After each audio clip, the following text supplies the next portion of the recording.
तो last episode के and पे हम लोगों ने देखा था योमिंग वैली के एल्डर बहुत ज्यादा परेशान होते हैं और कहते हैं हमारे सबसे जीनियस एल्डर को मार दिया गया, अब हम लोग क्या करेंगे। मुझे तो यहाँ पर कोई मशवरा देने वाला भी नहीं रहा, वही मेरा सबसे ज्यादा जीनियस एल्डर था। साथ ही वो गुस्से के साथ कहते हैं उस जू फैन को मैं नहीं छोड़ूंगा, जैसे ही वो लू फैमिली का बटलर मेरे हाथ में लगेगा मैं उसे मार डालूंगा, मैं उसके टुकड़े टुकड़े कर दूंगा। जैंगमिंग जो कि डर कर वहाँ पर बैठा होता है वो फर्स्ट एल्डर से कहता है फर्स्ट एल्डर अगर आपकी इजाजत हो तो मेरे पास एक आइडिया है, मैं आपको एक आइडिया बताना चाहता हूँ। फर्स्ट एल्डर काफी ज्यादा गुस्सा हो जाते हैं और कहते हैं तुम्हारी हिम्मत कैसे हुई हम एल्डर्स की मीटिंग में बोलने की, तुम इस लायक नहीं हो, दफा हो जाओ यहाँ से। थर्ड एल्डर फर्स्ट एल्डर से कहते हैं एल्डर जरा इसकी बात तो सुन ले, मुझे लगता है कि इस लड़के की बात सुन लेनी चाहिए क्योंकि ये सेवंथ एल्डर का शागिर्द रह चुका है, मुझे लगता है कि इसके पास भी कोई अच्छा आइडिया होगा। फर्स्ट एल्डर कहते हैं अच्छा ठीक है जल्दी से बताओ तुम्हारे पास कौन सा आइडिया है। जैंगमिंग उनसे कहता है मुझे भी लगता है कि आपको लू फैमिली पर अटैक नहीं करना चाहिए क्योंकि लू फैमिली वालों पर अटैक करने से हमें कुछ भी नहीं मिलेगा। लू फैमिली जू फैन की वजह से है, जितना ज्यादा जू फैन स्ट्रॉन्ग होगा उतनी ज्यादा लू फैमिली स्ट्रॉन्ग होगी, इसलिए हमें जू फैन से निपटना होगा। सबसे पहले हम जू फैन को मारते हैं, लू फैमिली अपने आप खत्म हो जाएगी। फर्स्ट एल्डर उसे कहते हैं अच्छा ठीक है आगे बताओ। जैंगमिंग उसे कहता है जैसा कि रॉयल फैमिली के एम्परर ने हमसे कहा था कि हम लोग फैंगलिन सिटी में नहीं जा सकते और लू फैमिली इस वक्त फैंगलिन सिटी में है, इसलिए हम लोग उनका कुछ नहीं कर सकते। लेकिन मेरी रिसोर्सेज के मुताबिक जू फैन फैंगलिन सिटी में नहीं है, वो फैंगलिन सिटी से बाहर है, हम जू फैन को आसानी से मार सकते हैं। फर्स्ट एल्डर जैंगमिंग से कहते हैं तो फिर ये बताओ हम लोग जू फैन को ढूंढेंगे कैसे और उसे मारेंगे कैसे, क्या इसका भी कोई प्लान है। जैंगमिंग कहता है जी मेरे पास एक प्लान है, आपको बस उसके नाम का एक किल ऑर्डर जारी करना है। योमिंग वैली के नाम से जू फैन के नाम का एक किल ऑर्डर जारी कर दे जिसके सर पर एक बहुत बड़ा इनाम होगा, उसे वांटेड लिस्ट में शामिल कर देते हैं।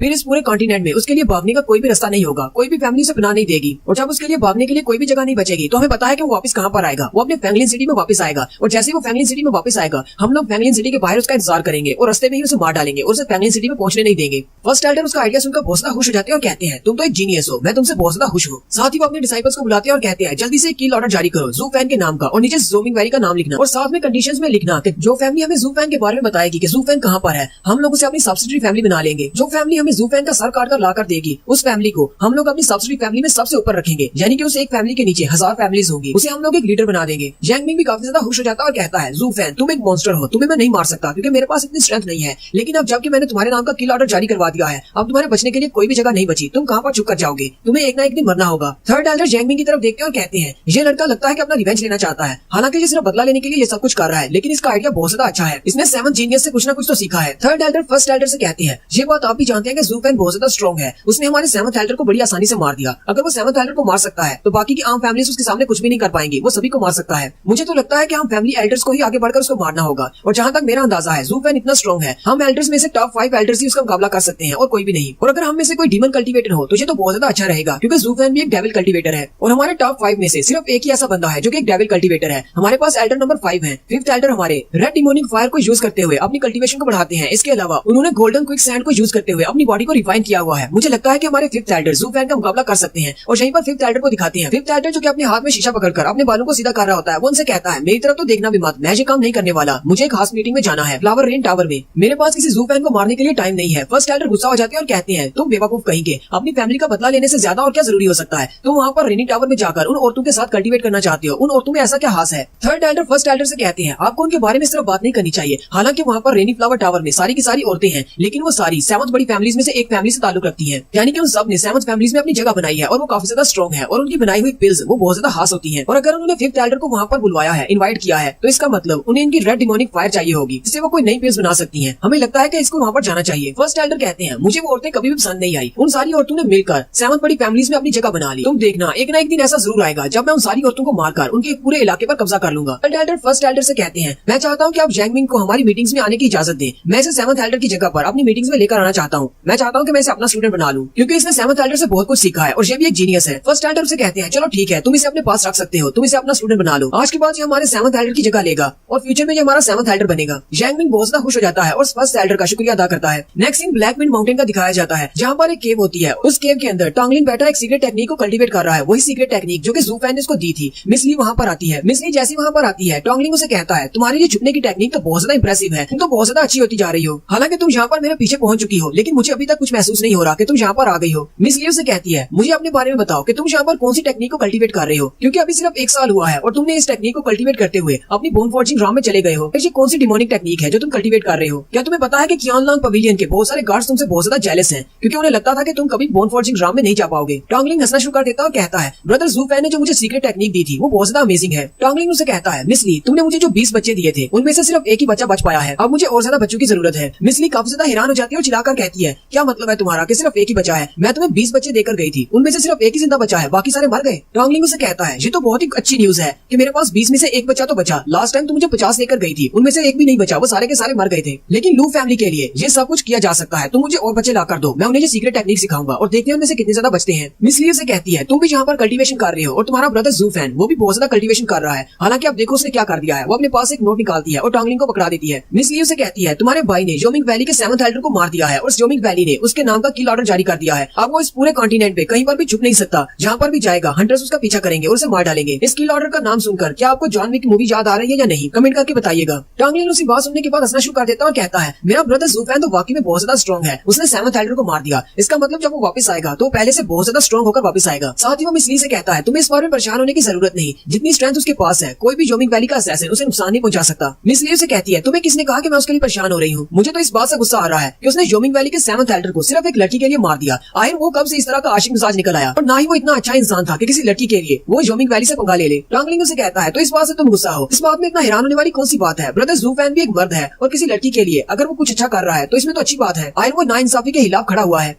मिस लियो से कहती है तुम्हें क्या लगता है कि मैं जू फैन को नहीं जानती, वो किसी नाइंसाफी के खिलाफ नहीं खड़ा हुआ, वो सिर्फ उस लड़की को बचा रहा है। और साथ ही वो गुस्से के साथ वहाँ से चली जाती है। टोंगलिंग चिल्लाकर उसे कहता है अच्छा ठीक है, ये बात जाकर मिस जिया को कभी मत बताना कि उसने किसी लड़की के लिए 7th एल्डर को मार दिया है। उसके वहाँ से जाने के बाद टोंगलिंग कहता है लगता है कि लड़की उससे जेलस हो रही है, जबकि जू फैन दूर एक माउंटेन एरिया में खड़ा होता है और चीख मारते हुए कहता है लगता है कि मेरी पीठ पीछे कोई मेरी बुराई कर रहा है। जू फैन के सामने एक बड़ी सी पहाड़ी होती है, जू फैन अपने पंख निकालता है और हवा में उड़ते हुए अपनी डीमन फर्स्ट टेक्निक को यूज करता है जिसका नाम होता है डिमोनिक ड्रैगन रश। वो अपने हाथ पर अपनी की पावर को रिलीज करता है और एक जबरदस्त स्लैश लगाता है। उसकी की पावर से एक ड्रैगन बनता है और वो सामने उस माउंटेन के ऊपर जाकर गिरता है, जिससे वो माउंटेन टुकड़े टुकड़े हो जाती है। फिर साथ ही वो अपनी डीमन सेकंड टेक्निक को यूज करता है जिसका नाम गोस्ट डीमन क्लॉ होता है। वो अपना पंजा बनाकर फिर से एक स्लैश लगाता है और उस माउंटेन के जितने भी टुकड़े होते हैं उन टुकड़ों को और भी ज्यादा छोटे छोटे टुकड़े कर देता है। और साथ ही वो डीमन थर्ड टेक्निक को यूज करता है और एक जबरदस्त चीख मारता है। उसके मुंह से बहुत ही जबरदस्त साउंड वेव्स निकलती है जिससे सामने जितनी भी माउंटेन के टुकड़े बचे होते हैं वो सारे के सारे एक बड़े से धमाके में उड़ जाते हैं। उसकी साउंड वेव्स इतनी ज्यादा पावरफुल होती है कि हवा में उड़ने वाले सारे पंछी उड़ते उड़ते नीचे गिर जाते हैं और गिरकर मर जाते हैं। लेकिन तीनों टेक्निक्स को एक बार में यूज करने की वजह से जू फैन भी काफी ज्यादा एग्जॉस्टेड हो जाता है, यानी कि थक जाता है। जू फैन कहता है इतनी देर तक कल्टीवेट करने और रिफाइन करने के बाद मुझे लगा था कि मैं ये तीनों टेक्निक्स को परफॉर्म कर पाऊंगा। हालांकि अब तो मेरे पास ब्लू फायर की एनर्जी भी है, लेकिन फिर भी मुझे नहीं लगा था कि इन तीनों टेक्निक्स को परफॉर्म करने के बाद मैं इतना ज्यादा थक जाऊंगा, मेरी सारी की सारी एनर्जी जाया हो गई। अब जबकि मैंने जोमिंग वैली के 7th एल्डर को मार दिया है तो मुझे लगता है कि वो लोग किसी न किसी को मुझसे बदला लेने के लिए जरूर भेजेंगे और जिसको भी भेजेंगे वो काफी ज्यादा स्ट्रॉन्ग होगा। इसलिए मुझे भी अपनी स्ट्रेंथ को बढ़ाना होगा, जितनी जल्दी हो सके मुझे अपनी कल्टीवेशन को बढ़ाना है। ऐसा नहीं है कि मेरी फिजिकल बॉडी अच्छी नहीं, मैंने अपनी फिजिकल बॉडी को रिफाइन किया है, मेरी फिजिकल बॉडी परफेक्ट है, बस मेरी की एनर्जी जो है वो एग्जॉस्ट हो जाती है, इस बॉडी के साथ मैच नहीं कर रही क्योंकि मेरा कल्टीवेशन लेवल कम है, इसलिए मेरी जान एनर्जी काफी ज्यादा कम है। जू फैन वहीं पर बैठ जाता है और कहता है अगर मेरे पास की एनर्जी कम है तो इसका मतलब मैं इन तीनों टेक्निक्स को तब तक यूज नहीं कर सकता जब तक कि मेरी जान पाना बनी हो, और अगर मैं तीनों टेक्निक्स को यूज करके अपने दुश्मन को मार भी देता हूँ तो उसके बाद मैं इतना ज्यादा थक जाऊंगा क्योंकि अंडरलिंग से मुझे मार सकते हैं। बढ़ाने के लिए वहीं पर कल्टीवेट करने के लिए बैठ जाता है। बुक ऑफ एस्पर के एपिसोड 52 की शुरुआत में जू फैन अपने पास से उस एग को निकालता है, स्काईलार्क के उस अंडे को। जू फैन कहता है मुझे इस एरिया में आए हुए पूरा 1 महीना हो चुका है, मैं यहीं पर बैठकर कल्टीवेट कर रहा हूँ। मैंने क्योंकि स्काईलार्क की बॉडी को अपनी उस स्काई रिंग के अंदर रखा था, साथ ही इस अंडे को भी वहीं पर रखा था। ये अंडा वाकई में अभी तक सर्वाइव कर पाया है अपनी माँ की बॉडी से एनर्जी लेकर, लेकिन इस अंडे को हैच करने के लिए मुझे बहुत ज्यादा एनर्जी की जरूरत है। अगर इस अंडे में से अभी बच्चा निकल आता है तो वो जिंदा नहीं रह पाएगा, वो जल्दी ही मर जाएगा। मेरे पास जितनी भी आम सी मेडिसिन है वो इस पर जरा भी काम नहीं कर रही। मुझे लगता है कि इसके लिए किसी ऐसी मेडिसिन की जरूरत है जो कि मुर्दा को भी जिंदा कर दे, लेकिन मुझे ऐसी मेडिसिन कहाँ से मिल सकती है? मुझे किसी ऐसी जगह के बारे में सोचना होगा जहाँ से मुझे ये मेडिसिन मिल जाए। जू फैन अभी वहीं पर बैठा सोच रहा होता है कि उसे पीछे से किसी के चिल्लाने की आवाज आती है। कोई कह रहा होता है सोंगजू जल्दी से ये मैजिकल पिल्स हमें दे दो, नहीं तो हम तुम दोनों को मार डालेंगे। जू फैन उनको गाली देता और कहता है अब यहाँ पर कौन आ गया मेरी कल्टीवेशन में भंग डालने के लिए? मैं पिछले 1 महीने से यहाँ पर इतनी आराम से शांति से बैठा हुआ था, अब अचानक यहाँ पर कौन आ गया? जू फैन उठकर उस तरफ जाता है और देखता है कि कौन है यहाँ पर। और यहाँ पर फिर से फर्स्ट एपिसोड वाला सीन दिखाया जा रहा है। एक लड़की लड़का सामने खड़े होते हैं जबकि कुछ गुंडे उनके सामने खड़े होते हैं और उनसे उनकी मैजिकल पिल्स ले रहे होते हैं। उन्हें उनसे उनकी मैजिकल पिल का फार्मूला चाहिए होता है। जू फैन ऊपर झाड़ियों में छुपकर उनको देख रहा होता है और उनकी बातें सुनना शुरू कर देता है। लड़के के हाथ में तलवार होती है। लड़का उनसे कहता है ये बॉडी फॉर्जिंग पिल हमारी फैमिली का खजाना है, हम लोग जो तुम्हें कभी भी नहीं देंगे। हम लोग इस मैजिकल पिल के फार्मूला को लेकर एक पिल बनाने वाले हैं जिसे हम लोग रेन फ्लावर टावर में लेकर जाने वाले हैं जहाँ पर 100 पिल फेस्टिवल होने वाला है। जू फैन उनकी बातें सुनकर बहुत ज्यादा हैरान हो जाता है और कहता है तो इनके पास बॉडी फॉर्जिंग पिल है और ये पिल फेस्टिवल में जाने वाले हैं। फैन साथ ही हंसना शुरू कर देता है और कहता है मेरे पास तो एक बहुत ही अच्छा मौका है, लगता है कि उस पिल फेस्टिवल से मुझे अपने अंडे के लिए बहुत सारी मेडिसिन मिल सकती हैं। लड़के का नाम सोंग जू होता है जबकि लड़की का नाम सोंग कियान होता है और वो दोनों बहन भाई हैं। के सामने जो मास्टर होता है वो उनसे कहता है तुम दोनों ने अपनी पिल को यूज करते हुए अपनी बॉडी को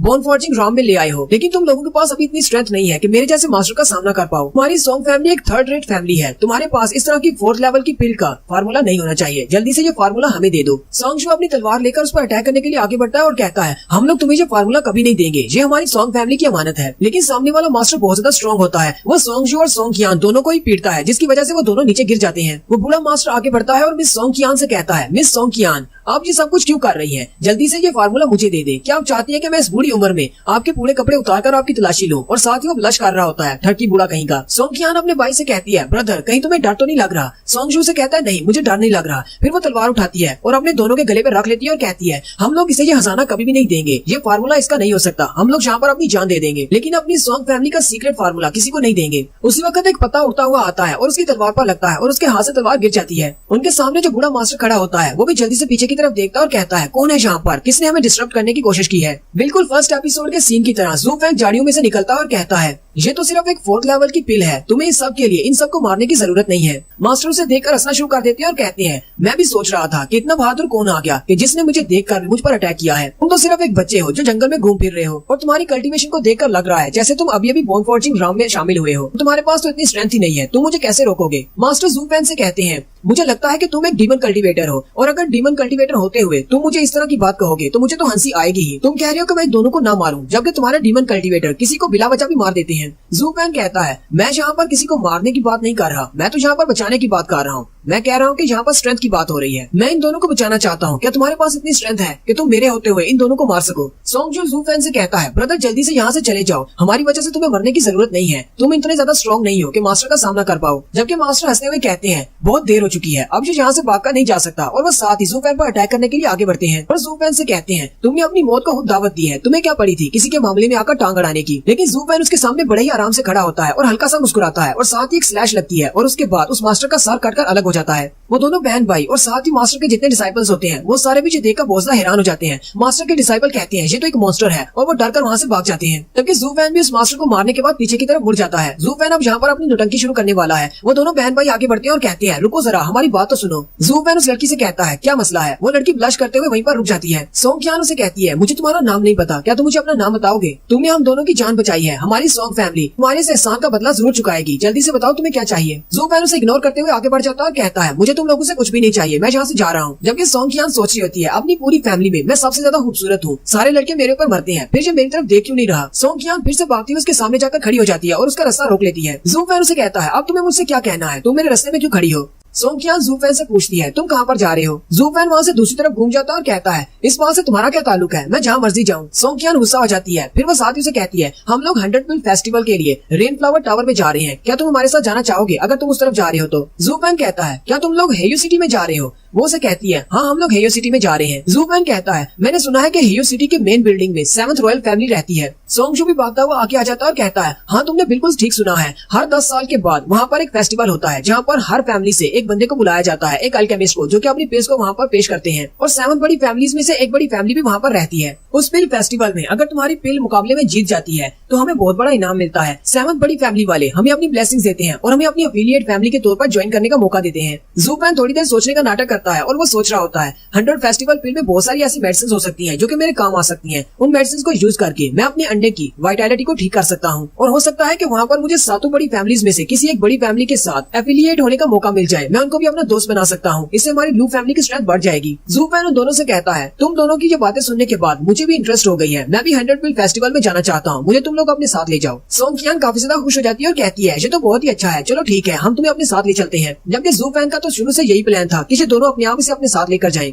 ज़ू फैंग हल्का सा मुस्कुराता है और सोच रहा होता है, मेरा प्लान पूरा हो गया, अब मैं इन दोनों के साथ वहाँ पर जाऊंगा, किसी एक फैमिली के साथ मिलकर वहाँ पर जाना ये सबसे अच्छा रहेगा, कोई मुझे पहचानेगा नहीं। और यहाँ पर ज़ू फैंग उन्हें अपना नाम भी गलत बताता है। ज़ू फैंग उन्हें कहता है, मेरा नाम लू फैन है। उन दोनों बहन भाइयों के पास एक घोड़ा गाड़ी होती है। तकरीबन आधे महीने का सफर तय करने के बाद वो लोग एक शहर के बाहर पहुंचते हैं। सोंगजू अपनी बहन और लू फैन से कहता है, हम लोग पहुंच गए। ज़ू फैन जैसे ही उस बग्गी में से बाहर निकलता है तो वो उसके बोर्ड को देखकर बहुत सा हैरान हो जाता है और वो चिल्लाकर सोंगजू से कहता है, कमीने क्या तुम अंधे हो, तुम्हें दिखाई नहीं देता? इस बोर्ड के ऊपर तो लैंडलिंग सिटी लिखा हुआ है, तुम मुझे हेयू सिटी लेकर जाने वाले थे, हम लोग तो गलत जगह पर आ गए हैं। सोंगजू से कहता है, हम लोग हेयू सिटी में जाएंगे लेकिन पहले हमें यहाँ पर रुकना होगा, मेरे फादर के दोस्त यहाँ पर रहते हैं, हम लोग उनसे कुछ स्पेशल मेडिसिन और हर्ब्स लेंगे, जड़ी बूटियाँ लेंगे ताकि हम अपनी पिल बना सके, फिर हम लोग वहाँ पर जाएंगे हेजू सिटी में। अगर हमारे पास अच्छी जड़ी बूटियां होंगी तभी तो हम लोग एक अच्छी मेडिसिन बनाएंगे और उसे वहाँ पर मुकाबले में पेश करेंगे। जू फैन पहले से ही काफी ज्यादा गुस्से में होता है क्योंकि वो बग्गी में उस लड़की के साथ बैठा होता है। जू फैन कहता है मुझे लगता है कि मुझे इन बेवकूफों को और ज्यादा झेलना होगा। मुझे तो उस लड़की की समझ नहीं आती। जितना टाइम मैं बग्गी के अंदर बैठा हुआ था मैं तो वहाँ पर कल्टीवेट करने की कोशिश कर रहा था, लेकिन वो लड़की हर वक्त मुझे घूरती रही है। पूरे रास्ते वो ब्लश करते हुए मुझे घूर रही थी। पता नहीं उसका मसला क्या है। सोंग कियान बग्गी से नीचे उतर आती है और जू फैन से बड़े मासूमाना अंदाज में कहती है, क्या तुम्हें मेरे साथ बैठना पसंद नहीं तो तुम इस तरह का रिएक्शन दे रहे हो। सोंग शू हंसना शुरू कर देता है और जू फैन से कहता है, ब्रदर लू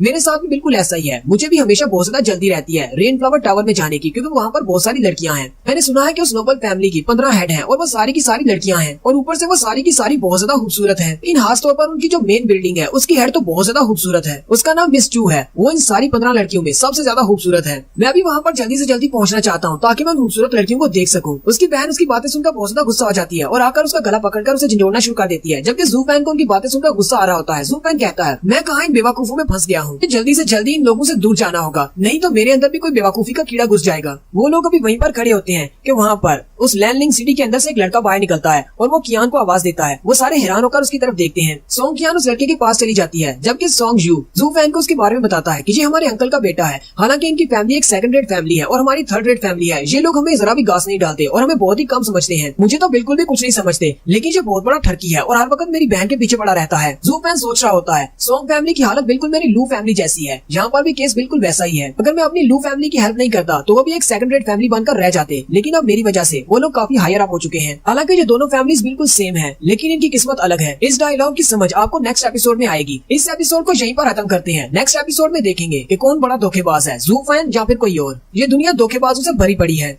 वीडियो की एक्सप्लेनेशन अच्छी लगी हो तो कमेंट करके जरूर बताइएगा। चैनल को सब्सक्राइब कर दे, वीडियो को लाइक और शेयर कर दे। शुक्रिया।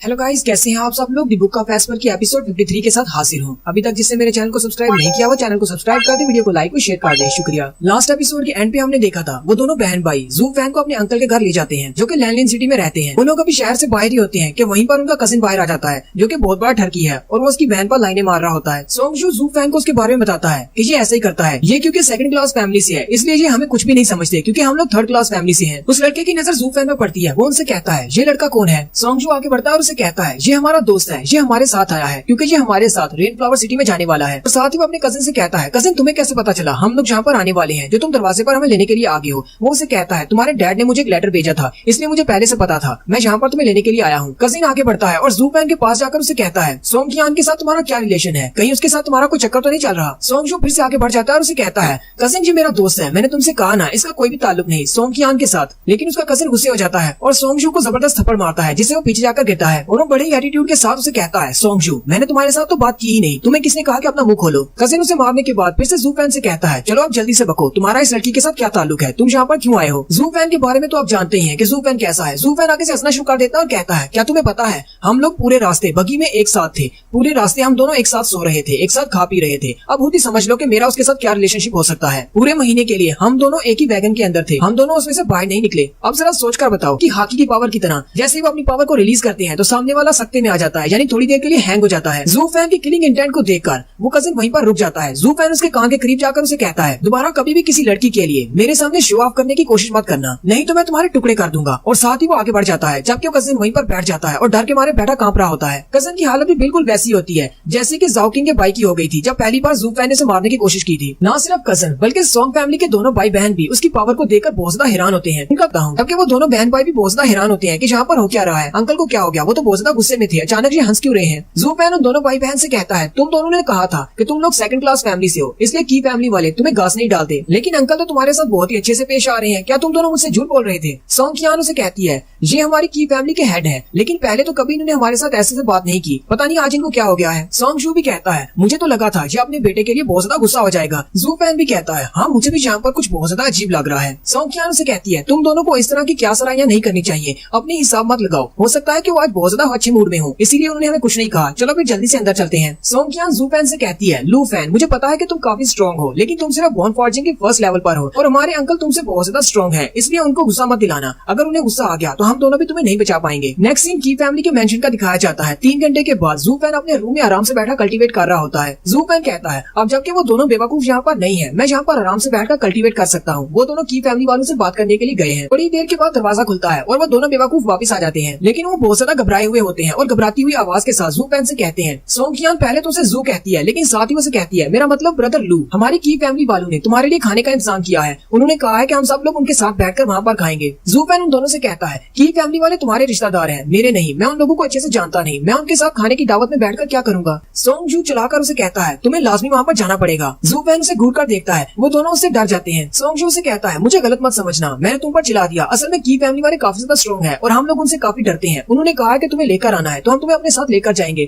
अब उन्होंने दावत दी है तो ये अच्छा नहीं लगेगा अगर तुम वहाँ पर नहीं जाते तो। जू फैन भी उठकर खड़ा हो जाता है और कहता है अच्छा ठीक है, चलो फिर चलते हैं और जाकर दावत खाते हैं। जू फैन उनके आगे आगे चल रहा होता है और कहता है अब तुम दोनों यहाँ पर खड़े क्यों हो, चलो चलो जल्दी करो, मुझे बताओ कहाँ पर जाना है। नेक्स्ट सीन में वो लोग बड़े से हाल में चले जाते हैं जहाँ पर टेबल की फॉर्मेशन कुछ इस तरह की होती है कि जू फैन और इन दोनों बहन भाइयों का टेबल सेंटर में होता है, जबकि एक गोल दायरे की शक्ल में की फैमिली के टेबल्स होते हैं जहाँ पर सारे एल्डर्स बैठे होते हैं। अंकल सॉन्ग उसे देखकर काफी ज्यादा खुश हो जाते हैं और कहते हैं तो तुम यहाँ पर आ गए, चलो जल्दी से आकर बैठ जाओ। जू फैन का तो आपको पता है कि वो कितना बड़ा जीनियस है। जैसे ही हाल में दाखिल होता है उसे समझ आ जाती है कि ये सारे एल्डर्स इसे घेरने की कोशिश में है कि जैसे ही हम लोग सेंटर में बैठेंगे सारे एल्डर्स चारों तरफ से इस पर अटैक कर सकते हैं। जू फैन भी हंसता हुआ जाकर टेबल पर बैठ जाता है और कहता है चलो जो भी हो, अगर ये मुझ पर अटैक भी करते हैं तो ये सारे तो मेरे सामने चोटियां हैं, ये सारे ही मेरे हाथों से मारे जाएंगे। अंकल सॉन्ग जू फैन से कहते हैं मैंने सुना है कि तुम्हारा नाम लू फैन है, इन दोनों बच्चों ने मुझे तुम्हारे बारे में बताया कि तुमने इनकी जान बचाई है, तुम इन्हें सेफली जहाँ पर लेकर आए हो, चलो फिर तुम्हारे नाम का एक जाम पीते हैं। जू फैन के सामने भी एक गिलास रखा होता है। जू फैन कहता है मैं शराब नहीं पीता, मैंने एक अरसा पहले शराब को छोड़ दिया था क्योंकि मेरे जैसे कल्टीवेटर के लिए शराब पीना पॉइजन की तरह है। और मैं मास्टर आपसे भी कहूंगा कि आपको इस शराब को कम पीना चाहिए, वरना आप कुछ ऐसे गलत फैसले कर लेंगे और कुछ ऐसे गलत इंसान के साथ पंगा ले लेंगे जो कि आपके लिए बिल्कुल भी ठीक नहीं, जिससे आपकी पूरी की पूरी फैमिली डिस्ट्रॉय हो सकती है। जू फैन मीठी मीठी बातों में ही उसे धमकी दे देता है। वो सारे एल्डर्स जो कि वहाँ पर बैठे होते हैं वो उसकी बात सुनकर पहले तो हैरान हो जाते हैं, उन्हें पता चल जाता है कि इसे पता चल चुका है कि हम लोग इसे मारने के लिए बैठे हैं। अंकल सॉन्ग उसे कहते हैं आए तुम कहना क्या चाहते हो। जू फैन अपने ग्लास के अंदर जो वाइन होती है उसे टेबल के ऊपर बहा देता है और कहता है चलो अब ये नाटक करना छोड़ दो, मुझे पता है कि तुम सब लोग मेरे ऊपर अटैक करने वाले हो क्योंकि तुम्हें पता है कि मैं कौन हूँ। तुम्हें क्या लगा था कि तुम इस वाइन के अंदर पॉइजन डालोगे और मुझे पता नहीं चलेगा। इस वाइन के अंदर एक पाइथन का जहर है, तुम लोग मुझे मारना चाहते हो। मैंने तो दूर से इसे सूंघ लिया था कि इस वाइन के अंदर पॉइजन है, तुम्हें पता नहीं कि तुमने किसके साथ पंगा ले लिया है। अंकल सॉन्ग से कहते हैं चलो फिर ठीक है, हमें पता है कि तुम जू फैन हो और तुमने 7th एल्डर को मारा है। योमिंग वैली वालों ने तुम्हारे नाम का किल ऑर्डर जारी किया है, यानी कि पूरे कॉन्टिनेंट में तुम्हारा शिकार किया जाएगा। तो इससे पहले कि कोई और तुम्हें मार डाले तो क्यों ना हम लोग तुम्हें मार दें। तुम्हें शायद पता नहीं कि तुम्हें मारने पर हमें योमिंग वैली से कितना बड़ा इनाम मिलने वाला है। और साथ ही वो अपने एल्डर्स से कहते हैं जल्दी से आगे बढ़ो और जू फैन को मार डालो।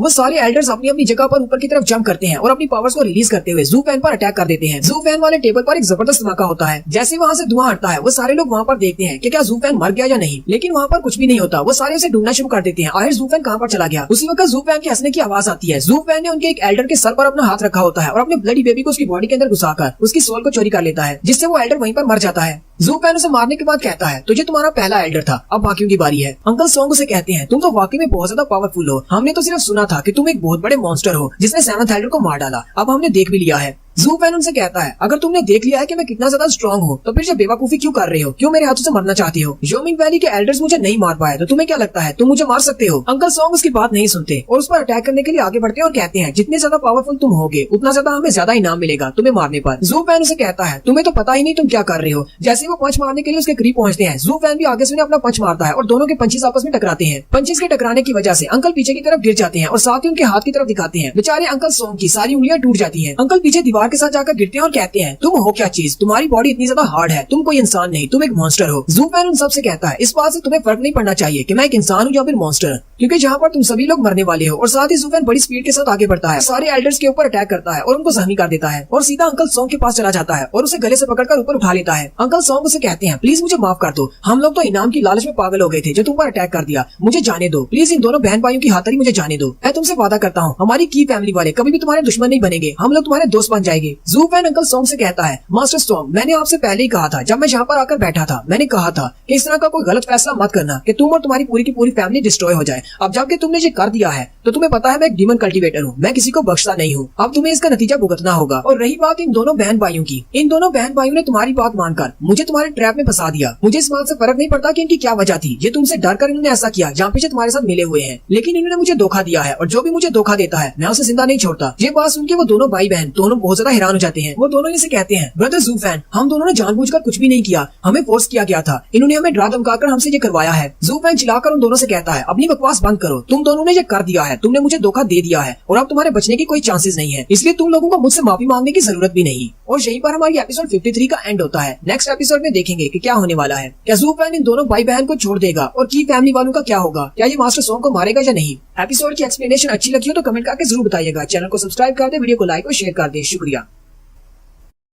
हेलो गाइस, कैसे हैं आप सब लोग? बुक ऑफ एस्पर की एपिसोड 54 के साथ हाजिर हूँ। तो लास्ट एपिसोड के एंड पे हमने देखा था मास्टर सॉन्ग ज़ूफैन से कहते हैं, प्लीज इन दोनों की खातिर मुझे छोड़ दो, हम लोग फ्यूचर में कभी भी तुम्हारे दुश्मन नहीं बनेंगे, हम लोग हमेशा तुम्हारा साथ देंगे। ज़ूफैन कहता है, मुझे तुम्हारे साथ की जरूरत नहीं, और रही बात इन दोनों की, इन दोनों ने मुझे धोखा दिया है और जो भी मुझे धोखा देता है मैं उसे जिंदा नहीं छोड़ता। तुम्हें क्या लगता है कि मैं इन दोनों को छोड़ दूंगा? वो दोनों भी बहुत ज्यादा घबरा जाते हैं और उसे कहते हैं, हमें बस मजबूर किया गया था, हमने अपनी मर्जी से कुछ नहीं किया। मास्टर सॉन्ग उसे धमकी देते हुए कहते हैं, अगर तुमने मुझे मारा तो मेरी की फैमिली वाले तुम्हें नहीं छोड़ेंगे। ज़ूफैन हंसते हुए कहता है, मैं तो यही देखना चाहता हूँ कि कैसे तुम सब लोग मुझे मारते हो, और साथ ही उसका गला दबा देता है। मास्टर सॉन्ग चलाकर कहते हैं, जितने भी लोग हो जल्दी से आगे बढ़ो और इसके ऊपर अटैक करो। वो अपने सारे एल्डर्स को अटैक करने का कहता है। वो सारे एल्डर्स जंप करते हुए ज़ूफैन पर अटैक करने के लिए आगे बढ़ते हैं, लेकिन ज़ूफैन अपने पंख निकालता है और अपनी पावर को रिलीज करता है, और सिर्फ उसकी पावर्स के रिलीज होने की वजह से ही वो सारे के सारे एल्डर पीछे की तरफ गिर जाते हैं और वहीं पर मर जाते हैं। जबकि अंकल सॉन्ग अपने पास से एक एरो निकालते हैं और उसकी तरफ फेंकते हुए कहते हैं, तुम्हें तो मैंने बेवकूफ बना दिया, असल में ये एरो है जो तुम्हें मारने वाला है। ज़ूफैन उस एरो के सामने खड़ा होता है। उसे पता है कि वो एरो के ऊपर ज्यादा कुछ नुकसान नहीं कर सकता, लेकिन उसी वक्त सॉन्ग की आन आगे बढ़ती है और ज़ूफैन के सामने आ जाती है और वो एरो सीधा उसके कंधे में लगता है। ज़ूफैन कहता है, इस लड़की को किसने कहा था मेरे सामने आने के लिए? ऐसा करने की कोई जरूरत नहीं थी, ये एरो वैसे भी मुझे नहीं मारने वाला था। सॉन्ग भी भागता हुआ उसके पास आ जाता है। ज़ूफैन सॉन्ग की आन को अपने हाथों में पकड़ लेता है। वो उसे कहती है, प्लीज हमें माफ कर दो, की फैमिली वालों ने हमें बहुत ज्यादा फोर्स किया था, अंकल ने हमें ऐसा करने के लिए कहा था क्योंकि हम लोग सेकंड रेट फैमिली है, इसलिए हम लोग इनके सामने कुछ भी नहीं कर पाए और हमें इनकी बात मानना पड़ी, तुम हमें मत मारो। अंकल बड़ी स्पीड के साथ आगे बढ़ते हैं और सॉन्ग की आन पर अटैक करने वाले होते हैं और उसे कहते हैं, तुम्हारी हिम्मत कैसे हुई मेरे बने बनाए प्लान को फेल करने की? लेकिन ज़ूफैन वहाँ पर बैठे बैठे अपने पंख को आगे की तरफ बढ़ाता है और एक नोक बनाते हुए अंकल की चेस्ट में घुसा देता है और अंकल वहीं पर मर जाते हैं। ज़ूफैन कियान को उठा लेता और कहता है, अब तो यहाँ पर कोई भी जिंदा नहीं बचा, सिर्फ इन दोनों बहन भाई के अलावा। ज़ूफैन उसके कंधे में से उस छोटे डैगर को निकालता है तो उसके ऊपर हरे रंग का कुछ लगा होता है। ज़ूफैन कहता है, लगता है इसके ऊपर पॉइजन लगा हुआ है। सोंगजू उससे कहता है, मुझे लगता है कि ये की फैमिली का सीक्रेट पॉइजन है। सोंगजू वहाँ से भागते हुए फार्मेसी की तरफ चला जाता है और कहता है, मैं की फार्मेसी से तुम्हारे लिए कोई एंटीडोट ढूंढ कर लाता हूँ, तुम्हें बस थोड़ी देर के लिए रुकना होगा। ज़ूफैन सोंग कियान से कहता है, तुम्हारा भाई तो बहुत बड़ा उल्लू है, हालांकि इस पॉइजन को की पावर से भी एक्सट्रैक्ट किया जा सकता है, फार्मेसी में जाने की क्या जरूरत है? सोंग कियान उसे कहती है, हाँ मुझे पता है कि मेरा भाई बहुत बड़ा बेवकूफ है। ज़ूफैन उसे कहता है, मेरे सामने आकर बैठ जाओ, मैं तुम्हारी बॉडी से इस पॉइजन को निकाल देता हूँ अपनी की पावर को यूज करते हुए। फिर ज़ूफैन उसकी बैक में अपनी की पावर को इंसर्ट करता है और उसकी बॉडी के अंदर उस पॉइजन को लोकेट करने की कोशिश करता है। ज़ूफैन काफी ज्यादा हैरान हो जाता है और कहता है, मैं तो इसकी बॉडी के अंदर पॉइजन को ढूंढ ही नहीं पा रहा, पता नहीं इसकी बॉडी के अंदर पॉइजन कहाँ पर है, क्या इसको पॉइजन दिया भी गया है या नहीं? फिर ज़ूफैन कहता है, हो सकता है शायद कोई ऐसा सीक्रेट पॉइजन हो जो कि मेरी की पावर से लोकेट नहीं किया जा सकता, लगता है कि की फैमिली वाले बहुत ही अच्छे पॉइजन बनाते हैं।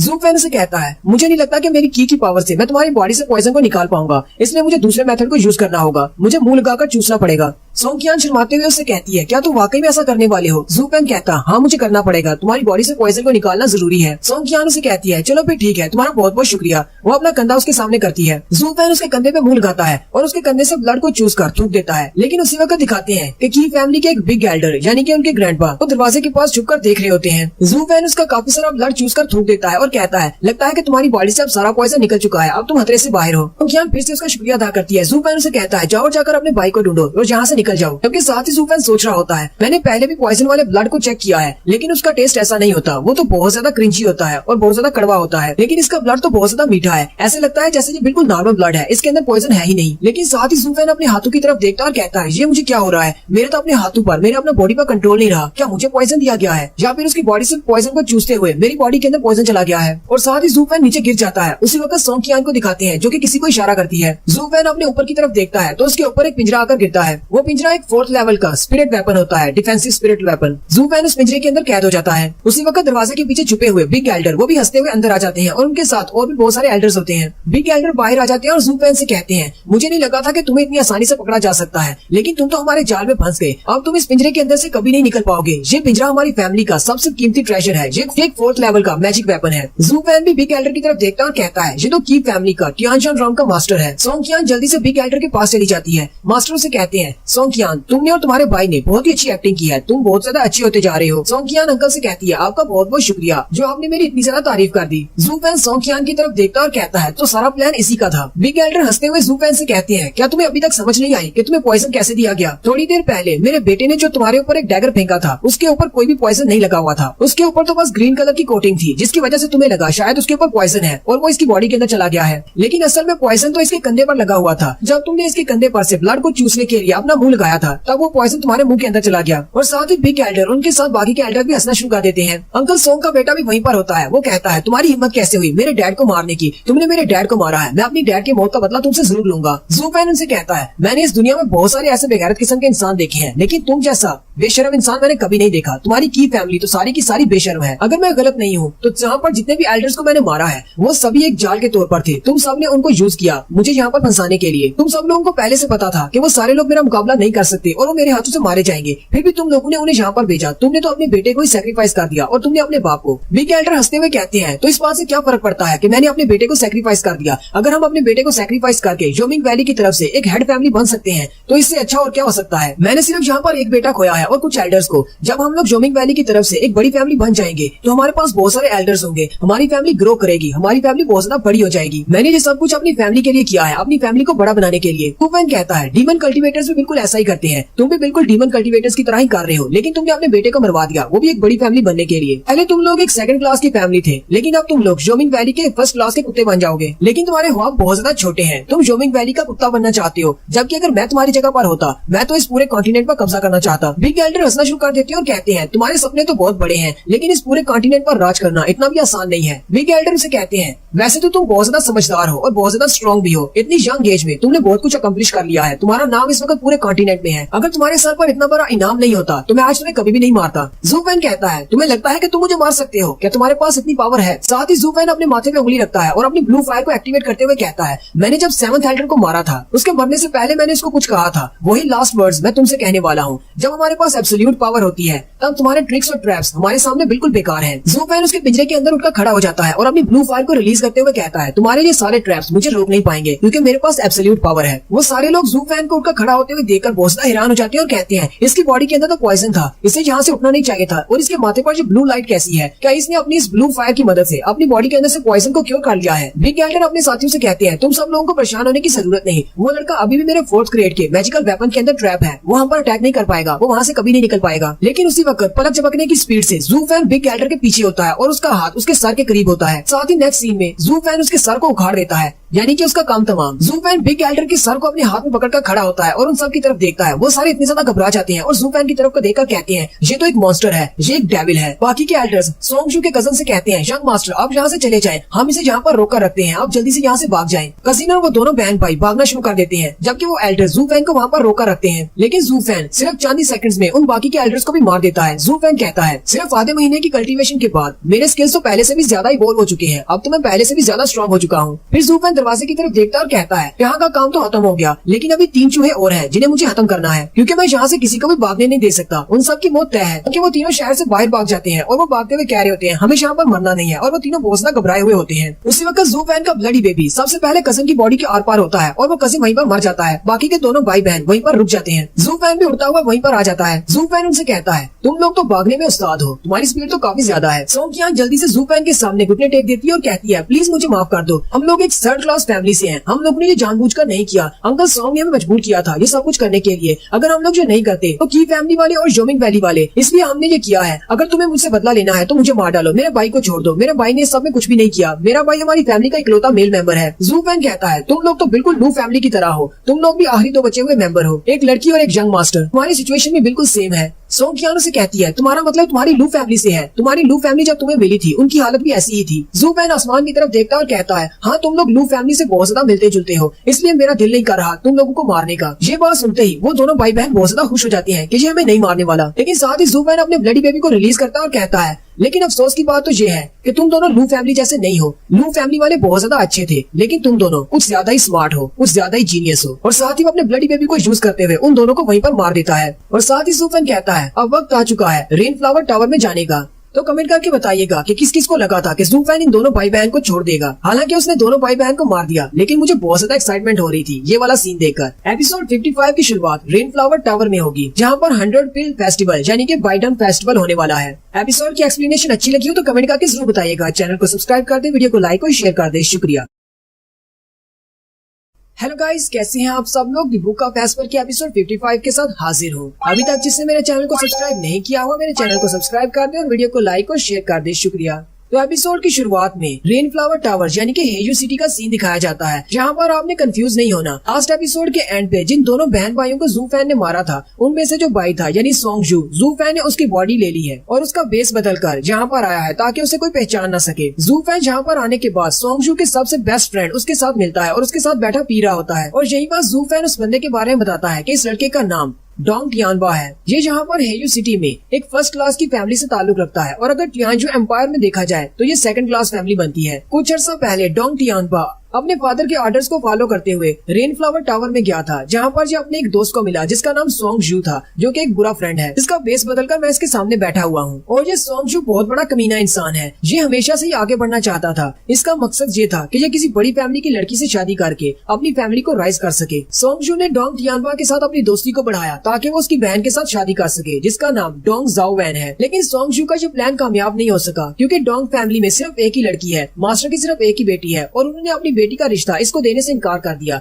और साथ ही डोंग टियानबा को भी घर से निकाल दिया, क्योंकि टियानबा अपने दोस्त सोंगजू को रिश्ते के लिए घर लेकर गया था। इसने रिकमेंड किया था कि वो अपनी बहन की शादी इसके साथ करवाना चाहता है, जबकि टियानबा की बहन भी इससे बहुत ज्यादा गुस्सा है, क्योंकि उसे भी लगता है कि सोंगजू एक बहुत ही निकम्मा इंसान है और वो उसके साथ शादी नहीं कर सकती। लेकिन सोंगजू, जो कि पूरी दुनिया की नजर में कचरे के अलावा कुछ भी नहीं, और इसकी फैमिली की नजर में भी उसकी यही औकात है, लेकिन फिर भी डोंग टियानबा की नजर में वो उसका सबसे ज्यादा बेस्ट और जिगरी यार था। यहाँ तक कि टियानबा उसे अपनी सारी बातें बताता था। वो दोनों बैठे पी रहे होते हैं। टियानबा को जब चढ़ जाती है तो टियानबा कहता है, मेरी फैमिली वाले तो बिल्कुल बेवकूफ हैं, वो इस बात को समझते नहीं। मुझे पता है मेरे ब्रदर तुम कितने ज्यादा अच्छे हो, मैं अपनी बहन की शादी तुमसे करवाना चाहता हूँ, लेकिन वो इस बात को मानते नहीं। क्योंकि ज़ूफैन अंदर से सोच रहा होता है, ये किस किस्म का इंसान है, सिर्फ 2 गिलास इसके साथ बैठकर पी क्या लो, ये तो अपनी बहन ही में देने को तैयार हो जाता है। अगर मैं इसका बाप होता तो इसकी ऐसी हरकत के ऊपर मैं तो इसे घर से कब का निकाल देता। आखिर इस टियानबा का मसला क्या है, ये अपनी बहन को उस लड़के से शादी क्यों नहीं करने देता जिससे वो पसंद करती है। तो मुझे डोंग फैमिली के फ्यूचर की फिक्र हो रही है। अगर उनका यंग मास्टर इस तरह का है तो फिर तो डोंग फैमिली का बेड़ा गर्क हो चुका है, और साथ ही उस लड़की बेचारी की भी, जिसकी शादी ये किसी के साथ भी करवा सकता है।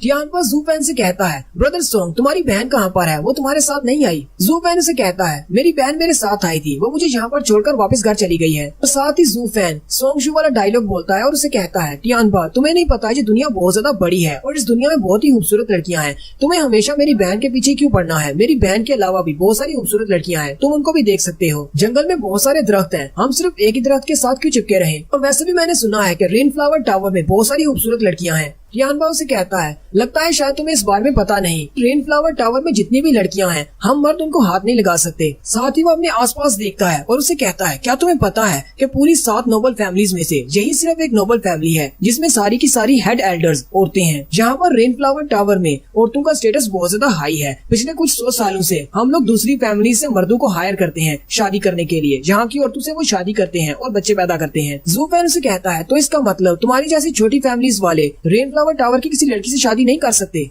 टियानबा उसे कहता है, ब्रदर मुझे ऐसा लगता है जैसे मैं तुम्हें जानता ही नहीं, तुम कैसी अजीब सी बहकी बहकी बातें कर रहे हो। तुम अच्छी तरह से जानते हो कि यहाँ पर किसी लड़की को परस्यू करना या फिर उसके साथ फ्लर्ट करना या फिर उसके पीछे लगना ये बहुत बड़ा गुनाह समझा जाता है और इसके लिए हमें सजा भी दी जा सकती है। ये बात सुन के वो बहुत ज्यादा हैरान हो जाता है। ज़ूफैन उसे कहता है, अच्छा मुझे बाकी के रूल्स के बारे में बताओ, यहाँ पर और कौन कौन से रूल्स हैं। अच्छा हम लोग इस होटल में रह रहे हैं, यहाँ पर रहने के भी कोई रूल्स हैं। डोंग टियानबा उसे कहता है, हाँ जब यहाँ पर 100 पिल फेस्टिवल होता है तो यहाँ पर बहुत सारी फैमिलीज आती है, और यहाँ पर जितनी भी फैमिलीज आती है सबके रहने के लिए रेनफ्लावर टावर में बंदोबस्त किया जाता है। जबकि 3rd क्लास की जो फैमिलीज होती हैं वो स्लम एरिया में जाकर रहती हैं। जो 2nd क्लास फैमिलीज होती हैं वो इस तरह के होटल्स में रह सकती हैं जहाँ पर इस वक्त हम लोग बैठे हुए हैं। 1st क्लास फैमिलीज वाले वो टावर में जाकर रहते हैं, और यहाँ पर 7th फैमिलीज वाले भी आने वाले हैं। ज़ूफैन चौंक जाता है और कहता है, क्या यहाँ पर 7th फैमिली वाले भी आते हैं। टियानबा से कहता है, हाँ यहाँ पर 7th फैमिलीज वाले आते हैं। अब मुझे पता है कि किंगडम की 7 फैमिलीज हमेशा आपस में लड़ती रहती हैं कि जब 100 पिल फेस्टिवल होता है तो उन्हें इन्वाइट किया जाता है और वो सारे लोग यहाँ पर आते हैं, क्योंकि फ्लावर रेन सिटी में जो नोबल फैमिली रहती है ये न्यूट्रल है, ये कभी भी इनके साथ वार नहीं करती। 7 फैमिलीज में से अगर ज्यादा नहीं तो 3-4 तो यहाँ पर लाजमी आएंगे, और योमिंग वैली वाले तो यहाँ पर पहले से ही आ चुके हैं, और इसके अलावा कोहुई फॉरेस्ट वाले भी यहाँ पर आ चुके हैं। जू फैन कहता है जब मैं इस शहर के अंदर दाखिल हो रहा था उस वक्त मुझे वहाँ पर गेट पर बहुत सारे योमिंग वैली के स्टूडेंट नजर आए। वो भी मुझसे पूछताछ कर रहे थे मेरे बारे में, यानी कि जू फैन के बारे में पूछताछ कर रहे थे। जू फैन कहता है वो लोग यहाँ पर अकेले नहीं आए होंगे, यहाँ पर लाजमी तौर पर कोई ना कोई एल्डर आया होगा और वो एल्डर 7th एल्डर से ज्यादा स्ट्रॉन्ग होगा, क्योंकि अगर उसे लगता है कि मैं यहाँ पर आने वाला हूँ तो वो मुझसे फाइट कर सकेगा। जू फैन टियानबा से कहता है योमिंग वैली से कौन से एल्डर यहाँ पर आने वाले हैं। डोंग टियानबा सारी लाते हुए कहता है मुझे नहीं पता, हम लोग रेनफ्लावर टावर में नहीं जा सकते। उसी वक्त बाहर से एक लड़का भागता हुआ आता है और डोंग टियानबा से कहता है डोंग टियानबा जल्दी से मेरे साथ चलो, तुम्हारी बहन बहुत बड़ी मुश्किल में है। टियानबा गुस्से के साथ उठकर खड़ा हो जाता है और कहता है क्या हुआ मेरी बहन के साथ, चलो जल्दी से वहाँ पर चलते हैं। जू फैन कहता है मुझे भी अपने साथ ले चलो। डोंग टियानबा जल्दी से लोगों के रश में से होता हुआ अपनी बहन के पास चला जाता है। उसकी बहन जमीन पर बैठी होती है जबकि इर्द गिर्द बहुत सारे लोग जमा होते हैं, जबकि वहीं पर रेनफ्लावर टावर की एक लड़की भी खड़ी होती है। टियानबा भागता हुआ अपनी बहन के पास आता है और उसे कहता है तुम्हारे साथ ये सब कुछ किसने किया है। जाओ बहन अपने भाई से कहती है टियानबा छोड़ो इनको, हम लोग घर चलते हैं। लेकिन जैसे ही वो वहाँ से जाने लगती है वो लड़की जिसका नाम डैन डैन है वो चिल्लाकर उसे कहती है तुम्हें किसने इजाजत दी यहाँ से जाने की, यहीं पर बैठी रहो। मैंने तुमसे कहा था कि 100 थप्पड़ अपने चेहरे पर मारने हैं, लेकिन तुमने अभी तक सिर्फ 30 मारे हैं। पूरे के पूरे 100 करो और उसके बाद जा सकती हो। मुझे इस बात से फर्क नहीं पड़ता कि तुम कौन हो, अगर मुझे इस बारे में पता चल गया कि तुम किस फैमिली से हो तो मैं तुम्हारी पूरी की पूरी फैमिली को मरवा दूंगी। ये बात सुनते ही जाओ वैन बहुत ज्यादा घबरा जाती है और अपने चेहरे पर थप्पड़ मारना शुरू कर देती है। टियानबा उसे रोकते हुए कहता है जाओ वैन रुक जाओ, ये तुम क्या कर रही हो, मुझे बताओ तो सही यहाँ पर हुआ क्या है, आखिर मसला क्या है। जाओ वैन रोते हुए अपने भाई से कहती है ये सारी मेरी गलती है, असल में मैं बाजार में कुछ खरीदने के लिए आई थी, वहाँ पर एक ज्वेलरी पर मेरी नजर पड़ी और वो मुझे पसंद आ गई, लेकिन साथ ही डैन डैन भी यहाँ पर आ गई और इसको भी वो पसंद आ गई। टियानबा चिल्लाते हुए डैन डैन से कहता है मेरी बहन ने उस ज्वेलरी को पहले देखा था, एक तो तुमने मेरी बहन के हाथ से वो ज्वेलरी छीन ली है और ऊपर से तुम इसी को सजा दे रही हो। डैन डैन उसे कहती है मैंने इसे पहले ही कहा था कि ये ज्वेलरी मुझे पसंद है और मुझे दे दे, लेकिन इसने रेजिस्ट करने की कोशिश की, लेकिन जब मैंने इसके साथ थोड़ी सी जोर जबरदस्ती की फिर इसने ये ज्वेलरी मुझे दी। ये बात मुझे बिल्कुल भी पसंद नहीं आई, इस लड़की ने मेरा मूड बहुत ज्यादा खराब कर दिया है। इस लड़की को थोड़ा सा डिसिप्लिन सीखने की जरूरत है, इसे नहीं पता कि मैं रेनफ्लावर टावर की एक नोबल लेडी हूँ। डोंग फैमिली के लोग बहुत ज्यादा गुस्सा हो जाते हैं जबकि जू फैन भी वहीं पर खड़ा देख रहा होता है। डोंग टियानबा बहुत ज्यादा गुस्सा हो जाता है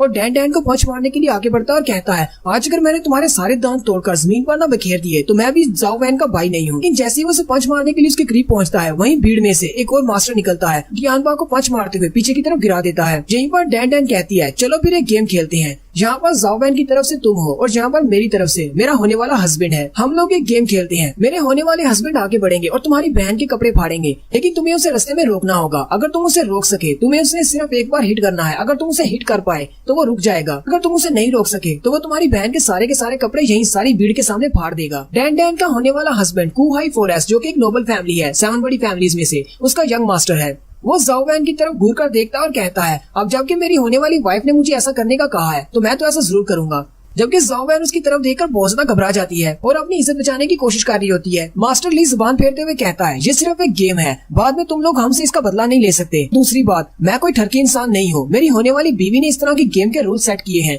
इसलिए मैं तुम्हारे कपड़े जरूर फाड़ूंगा। टियानबा उसे कहता है मास्टर लीन हमने डैन डैन के सारे रूल्स को क्लियरली सुना है, हालांकि ये एक गेम है लेकिन हमारे पास इतनी स्ट्रेंथ नहीं है कि हम आपको रोक सकें। आप एक नोबल फैमिली के यंग मास्टर हैं जबकि हम लोग एक 2nd क्लास फैमिली से हैं। डैन डैन टियानबा से कहती है तुम्हें बस इसे सिर्फ एक बार रोकना है, अगर तुम सिर्फ इसे एक बार रोकने में कामयाब हो गए तो हम लोग यहाँ से चले जाएंगे और तुम्हारी बहन को छोड़ देंगे। टियानबा उसे कहता है नहीं, हम लोग अपनी हार मानते हैं, हम लोगों ने आपको ऑफेंड किया है, हमें ये गेम नहीं खेलनी, आप हमें कोई और सजा दे सकते हैं। मास्टर लीन थोड़ा सा मुस्कुराता है और पलक झपकने की स्पीड से वो जाओ वैन के ऊपर वाले कपड़े उतार कर वापिस आ जाता है। जाओ वैन भी वहाँ पर खड़ी खड़ी चिल्लाना शुरू कर देती है जबकि मास्टर लीन उसके कपड़ों को सूंघते हुए कहता है ये गेम तो शुरू हो चुकी है, अगर तुम रोक सकते हो तो रोक लो। टियानबा बहुत ज्यादा गुस्सा हो जाता है और कहता है ये लोग यहाँ पर हमें सिर्फ बुली नहीं कर रहे बल्कि हमें जानवरों की तरह ट्रीट कर रहे हैं, वहाँ से क्या फर्क पड़ता है कि ये 7 बड़ी फैमिलीज में से हैं, हम लोग अगर छोटी फैमिली से हैं तो क्या हम लोग कचरा हैं, तो हमारे साथ इस तरह किया जाएगा। मास्टर लीन उसके कपड़े फाड़ने के बाद अपनी होने वाली वाइफ से कहता है डैन डैन मैं बिल्कुल भी ऐसा नहीं हूँ, ये तो तुमने कहा है तो मैं इसलिए ऐसा कर रहा हूँ, तुम्हें पता है कि मुझे लड़कियों का जरा भी ठरकपना नहीं है, मैं सिर्फ तुम्हारा हूँ। वो उसे कहती है तुम्हें इस सारी बात को एक्सप्लेन करने की जरूरत नहीं, ये सब कुछ करने की मैंने तुम्हें इजाजत दी है और वैसे भी नेक्स्ट जुलाई में हम दोनों की शादी होने वाली है, मैं वैसे भी ब्याह कर तुम्हारी फैमिली में चली जाऊंगी, तो इस बात से कोई फर्क नहीं पड़ता अगर तुम यहाँ पर थोड़ा सा मजा कर लेते हो। मास्टर लीन फिर से जाओ वैन की तरफ घूर कर देखता है और कहता है अब जबकि मेरी आज तुम्हारे कपड़ों को यहाँ पर उतारने से मुझे कोई भी नहीं रोक सकता। और यहीं पर हमारी एपिसोड 55 का एंड होता है। एक्सप्लेनेशन अच्छी लगी हो तो कमेंट करके जरूर बताइएगा। चैनल को सब्सक्राइब कर दें, वीडियो को लाइक और शेयर कर दें। शुक्रिया।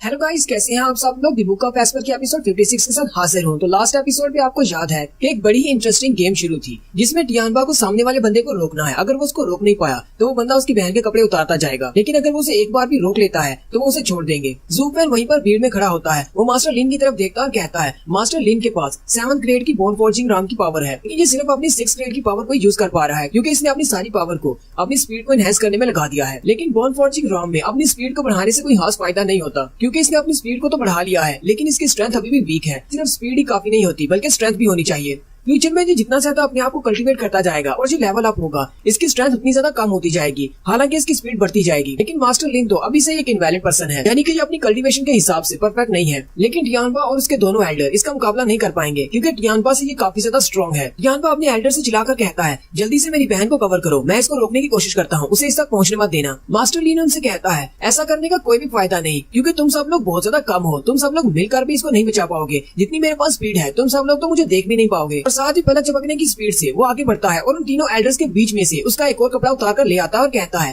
तुम लोग तो देख भी नहीं पाए, मैं उसके दूसरे कपड़े भी उतार कर ले आया हूँ और इसके कपड़ों की स्मेल तो बहुत ज्यादा अच्छी है, मुझे तो इससे प्यार होता जा रहा है। मैं तुझे देखने के लिए बहुत ज्यादा बेताब हूँ। इन नीचे वाले कपड़ों के नीचे उसकी बॉडी कैसी है। ज़ाओवेन और भी ज्यादा रोना शुरू कर देती है और अपनी बॉडी को कवर करते हुए अपने भाई से कहती है, टियानबा जल्दी से कुछ करो। उसका भाई उसे कहता है, मुझे पता है लेकिन मैं क्या कर सकता हूँ, वो बहुत ज्यादा स्ट्रॉन्ग और पावरफुल है और उसकी स्पीड बहुत ज्यादा है। टियानबा भी काफी ज्यादा घबराया हुआ होता है और कहता है, अब मैं क्या करूँ, मैं अपनी बहन को कैसे प्रोटेक्ट करूँ। जबकि डैंडन चिल्लाकर मास्टर लिन से कहती है, जल्दी करो, मेरे पास इतना टाइम नहीं है। मास्टर लिन फिर से आगे बढ़ते हैं और बड़ी स्पीड के साथ उन सारे एल्डर्स के बीच से होते हुए ज़ाओवेन के बचे हुए कपड़े जो कि सिर्फ उसकी ब्राई बची है उसको उतारने के लिए आगे बढ़ते हैं। टियानबा चिल्लाकर अपनी बहन से कहता है, ज़ाओवेन मुझे माफ कर देना, तुम्हारा भाई तुम्हें प्रोटेक्ट नहीं कर सकता। लेकिन जैसे ही उसका हाथ उसकी ब्रा तक पहुंचने लगता है उसी वक्त हमारे हीरो की एंट्री होती है। हमारा हीरो यानी कि ज़ूफेन उसका हाथ पकड़ लेता है। मास्टर लिन मुझे देखकर बहुत हैरान हो जाते हैं। मास्टर लिन से कहता है, ये तो लास्ट टाइम था, इसके बाद गेम खत्म हो जाएगी, क्यों ना मुझे भी ऐड कर लिया जाए, मैं टियानबा की साइड से खेलूंगा। मास्टर लिन उससे अपने हाथ को छुड़वाकर जल्दी से पीछे की तरफ जंप कर जाता है। डैंडन ज़ूफेन से पूछती है, तुम कौन हो। ज़ूफेन ज़ाओवेन की तरफ इशारा करते हुए कहता है, मैं इस लड़की का हस्बैंड हूँ। जबकि ज़ाओवेन शर्माते हुए बहुत हैरान हो जाती है कि इस लड़के ने ये क्या कह दिया। वहाँ पर मौजूद सारे लोग जो कि तमाशा देख रहे होते हैं वो भी ये बात सुनकर बहुत हैरान हो जाते हैं। ज़ूफेन उन सबसे कहता है, और सॉरी मैंने गलत कह दिया, असल में मैं इसका हस्बैंड नहीं, ये मेरी वाइफ है। वो सारे चिल्लाकर कहते हैं, दोनों का मतलब तो सेम ही होता है, बेवकूफ कहेंगे। लेकिन साथ ही ज़ूफेन फिर से हंसते हुए कहता है, मैं इसके घर में इसका हाथ मांगने के लिए गया था लेकिन इसकी फैमिली वालों ने मुझे रिजेक्ट कर दिया,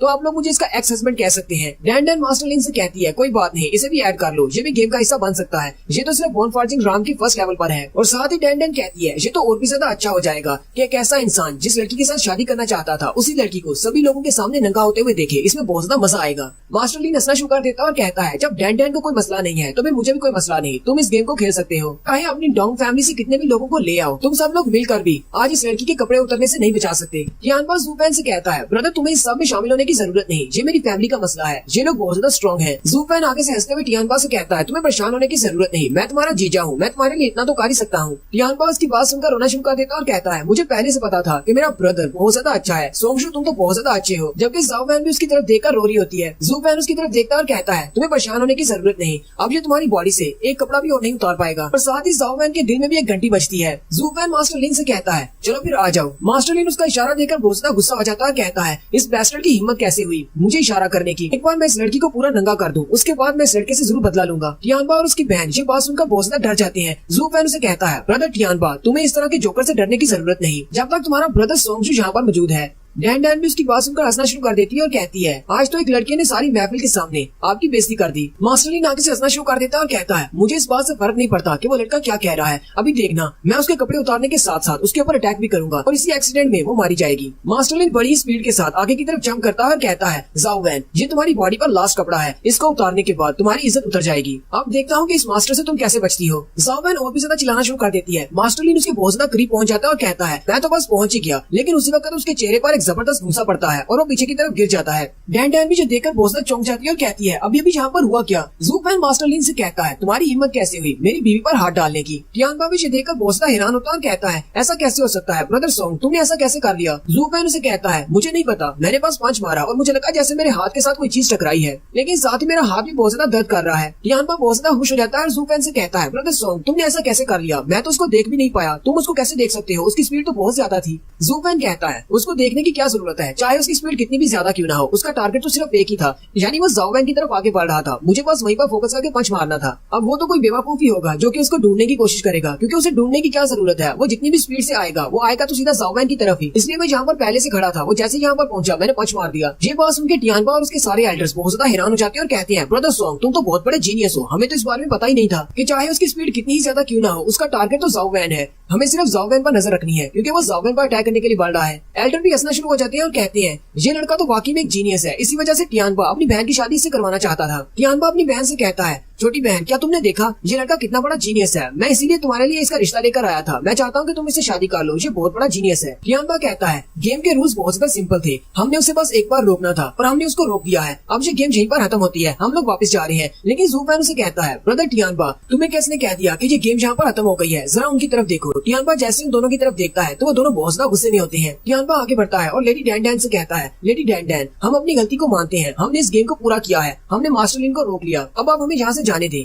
लेडी डैन डैन उसे कहती है, चलो ठीक है, मेरी तरफ से तो ये गेम खत्म हो जाती है, मैं तुम्हें माफ करती हूँ, तुम लोग यहाँ से जा सकते हो, लेकिन मुझे नहीं लगता कि मास्टर लिन यहाँ से तुम्हें जाने देंगे। मास्टर लिन हंसते हुए उससे कहता है, मैंने आज से पहले इस तरह का पंच कभी नहीं खाया, क्योंकि मैं कोही फॉरेस्ट का यंग मास्टर हूँ, इसलिए किसी ने मुझ पर कभी हाथ नहीं उठाया। अब तो मुझे इस गेम में और भी ज्यादा इंटरेस्ट होती जा रही है। अब जबकि ये गेम एक अच्छे मोड़ पर पहुंच चुकी है, मैं बस उसके कपड़े उतारने के बहुत ज्यादा करीब हूँ, मुझे इस गेम को और ज्यादा खेलना है जब तक मैं सेटिस्फाई नहीं हो जाता। टियानबा और ज़ाओ वैन उसकी बात सुनकर बहुत ज्यादा चौंक जाते हैं। टियानबा बहुत ज्यादा डर जाता है और कहता है, पता नहीं हम लोग इस गेम को एंड कैसे करेंगे। मास्टर लिन उसे कहता है, ये गेम तो तभी खत्म होगी जब मैं सारी भीड़ के सामने तुम्हारी बहन के सारे कपड़े उतार दूंगा, इसके अलावा तुम्हारे पास और कोई रास्ता नहीं इस गेम को खत्म करने का। टियानबा उसकी बात सुनकर और भी ज्यादा घबरा जाता है और कहता है, ये तो सरासर नाइंसाफी है, ये सेवंथ फैमिली वाले सिर्फ मेरी बहन के कपड़े उतारना चाहते हैं और कुछ भी नहीं। ये गेम तो अब बस एक पर्सनल ग्रज बन चुकी है, क्योंकि ज़ू वैन ने यानी कि ब्रदर सॉन्ग ने उसके चेहरे पर पंच मारा है, जिसकी वजह से अब ये अपना गुस्सा हम पर उतारना चाहता है। जबकि ज़ू वैन उन दोनों की तरफ देखता और कहता है, लगता है कि अब मुझे शरीफ बनने का और ज्यादा नाटक नहीं करना चाहिए, अच्छा बन के इस दुनिया में कुछ भी नहीं मिलने वाला, अब मुझे अपने ट्रू कलर्स इनको दिखाने ही पड़ेंगे। मैंने इसे एक मौका दिया था इस गेम को फेयर एंड स्केयर खेलकर, लेकिन ये लोग तो यहाँ से जाने का नाम ही नहीं ले रहे, अब मुझे भी कुछ अपने रूल्स के हिसाब से खेलना पड़ेगा। ज़ू वैन आगे बढ़ता है और मास्टर लिन से कहता है, मुझे भी ये गेम काफी ज्यादा अच्छी लग रही है, मैं तुम्हारे साथ इस गेम में सेकंड राउंड में भी खेलूंगा। ज़ू वैन कहता है, मैं और टियानबा ऐसे ही गेम्स खेला करते थे, लेकिन उसमें रूल्स बहुत ज्यादा सिंपल हुआ करते थे, यहाँ पर तो बहुत ही अजीब रूल्स है, तुम यहाँ पर मेरी लड़की के कपड़े उतार रहे हो जबकि मुझे तुम्हारी लड़की के कपड़े उतारने को नहीं मिल रहे, मुझे ये रूल बिल्कुल भी पसंद नहीं आया, अगर तुम मेरी लड़की के कपड़े उतारोगे तो मैं भी तुम्हारी लड़की के कपड़े उतारूंगा। मास्टर लिन से कहता है, तुम्हें क्या लगता है कि तुम्हारे पास इतनी क्वालिफिकेशन है कि तुम मेरी लड़की के कपड़े उतार सको, तुमने सिर्फ एक तुक्का लगाकर मेरे चेहरे पर पंच मारा है, इसके अलावा तुम्हारे पास कुछ भी नहीं है। ज़ू वैन मास्टर लिन से कहता है, मुझे लगता है कि तुम्हारे अंदर इतना कॉन्फिडेंट नहीं है कि तुम अपनी बीवी को बचा सको कि कोई दूसरा मर्द उसके कपड़े उतार दे, या फिर तुम अपनी होने वाली बीवी से डरते हो, तुम्हें उसकी इजाजत की जरूरत है इस गेम के रूल्स को सेट करने के लिए। मास्टर लिन उसकी बात सुनकर बहुत ज्यादा गुस्सा हो जाता है। डैन डैन ज़ू वैन से कहती है, मैंने भी सुना है कमिंग वैली के सेवंथ एल्डर को मारने के बाद एक लड़का रैंक्स में काफी ज्यादा हायर अप हो चुका है और काफी ज्यादा मशहूर भी है, मुझे लगता है कि तुमने भी उसी लड़के के किस्से सुन लिए हैं, इसलिए तुम्हारे अंदर भी बहुत ज्यादा हिम्मत आ गई है, जहाँ पर सभी को लगता है कि वो लोग नोबल फैमिली से पंगा ले सकते हैं। डैन डैन ज़ू वैन से कहती है, चलो फिर शर्त लगाते हैं, मैंने जो ड्रेसेस पहनी हुई हैं इनमें से तुम मेरी बॉडी पार्ट से एक कपड़ा भी हटा सके तो मैं मास्टर लिन को अपने हेजू हाउस से किक मारकर बाहर निकाल दूंगी और तुमसे शादी कर लूंगी। वहाँ पर जितनी भी जनता खड़ी होती है वो सारी जो बात सुनकर बहुत ज्यादा हैरान हो जाती है। ज़ू वैन डैन डैन से कहता है, तुम्हें इस तरह का कोई भी प्रॉमिस नहीं करना चाहिए, इस तरह की कोई भी शर्त नहीं लगानी चाहिए जिसे तुम बाद में पूरा न कर सको, क्योंकि ये गेम बहुत ज्यादा मजेदार होने वाली है, बाद में बैठकर रोना मत। डैन डैन उसे कहती है, तुम फिक्र मत करो, मैं नहीं रोने वाली, अगर तुम्हें कंडीशंस मंजूर है तो फिर गेम को स्टार्ट करते हैं। मास्टर लिन भी गुस्से के साथ ज़ू वैन से कहता है, अब जल्दी करो, मेरा टाइम मत वेस्ट करो, जल्दी से इस गेम को स्टार्ट करते हैं, मैं तुम्हारी ना होने वाली बीवी के कपड़े उतारने के लिए बहुत ज्यादा बेताब हूँ।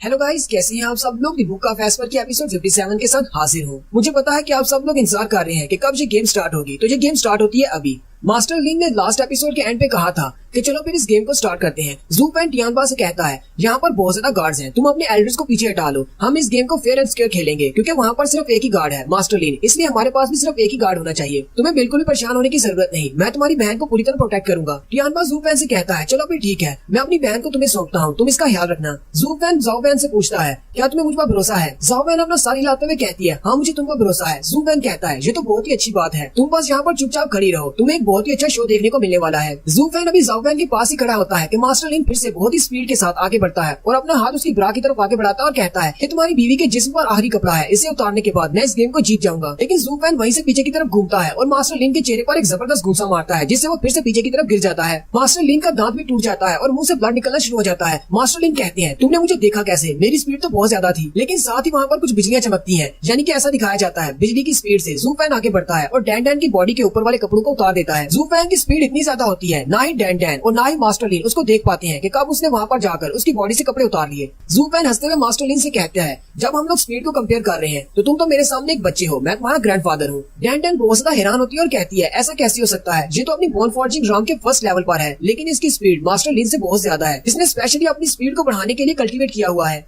डॉग फैमिली वाले भी सारे ये देखकर बहुत ज्यादा हैरान होते हैं और कहते हैं, ये लड़का तो काफी ज्यादा तेज है, हमें तो पता ही नहीं था कि ये लड़का इतना पावरफुल है। हालांकि ये एक छोटी सी फैमिली से है, लेकिन फिर भी ये 7 बड़ी फैमिलीज के साथ पंगा ले सकता है। जू फैन डैन डैन के कपड़ों को सूंघते हुए कहता है, तुम तो वाकई में हेयू सिटी के रेन फ्लावर टावर से आई हुई लड़की हो, तुम्हारी बॉडी से तो बहुत ज्यादा खुशबू आ रही है। यहाँ पर बाकी आम लड़कियाँ सिर्फ मेकअप करती है, लेकिन तुम तो पूरी बॉडी को संवार कर रखती हो। तुम्हारी खुशबू इतनी ज्यादा अच्छी है कि ये यंग मास्टर इस खुशबू को कभी नहीं भूलेगा। डैन डैन उसकी बात सुनकर शमाना शुरू कर देती है। अब ये सारी बातें सुनकर मास्टर लिन को तो गुस्सा आना ही था। मास्टर लिन उठकर खड़े हो जाते हैं और कहते हैं, कमीने तुम्हारी हिम्मत कैसे हुई मेरे सामने मेरी बीवी को सबके सामने एम्बैरस करने की? शायद तुम्हें पता नहीं है कि मैं 7 बड़ी फैमिलीज में से एक बड़ी फैमिली का यंग मास्टर हूँ। जू फैन उसकी तरफ घूर कर देखता है और बड़ी स्पीड के साथ फिर से आगे बढ़ जाता है और डैन डैन को जाकर अपने साथ चिपका लेता है। मास्टर लिन चिल्लाकर कहते हैं, कमीने तुम क्या कर रहे हो? जू फैन उसकी थोड़ी को ऊपर उठाते हुए उसके होंठों के करीब जाकर उसे कहता है, मिस डैन डैन, मैं तुम्हारे इस घटिया से हस्बैंड से बहुत ज्यादा अलग हूँ। इसने मेरी लड़की के कपड़े उतारे, लेकिन सिंपल तरीके से। मैं थोड़ा रफ तरीके से तुम्हारे कपड़े उतारने वाला हूँ, लेकिन तुम मुझे माफ कर देना। तो सिर्फ एक गेम है, क्योंकि बाद में भी जब मैं इस गेम को जीत जाऊंगा तुम तो मुझसे शादी करने वाली हो। मास्टर लिन चिल्लाकर उसे कहते हैं, मेरी बीवी को छोड़ो वरना मैं अपनी फुल पावर के साथ तुम पर अटैक करूंगा। पहले तो मैं सिर्फ गेम खेल रहा था,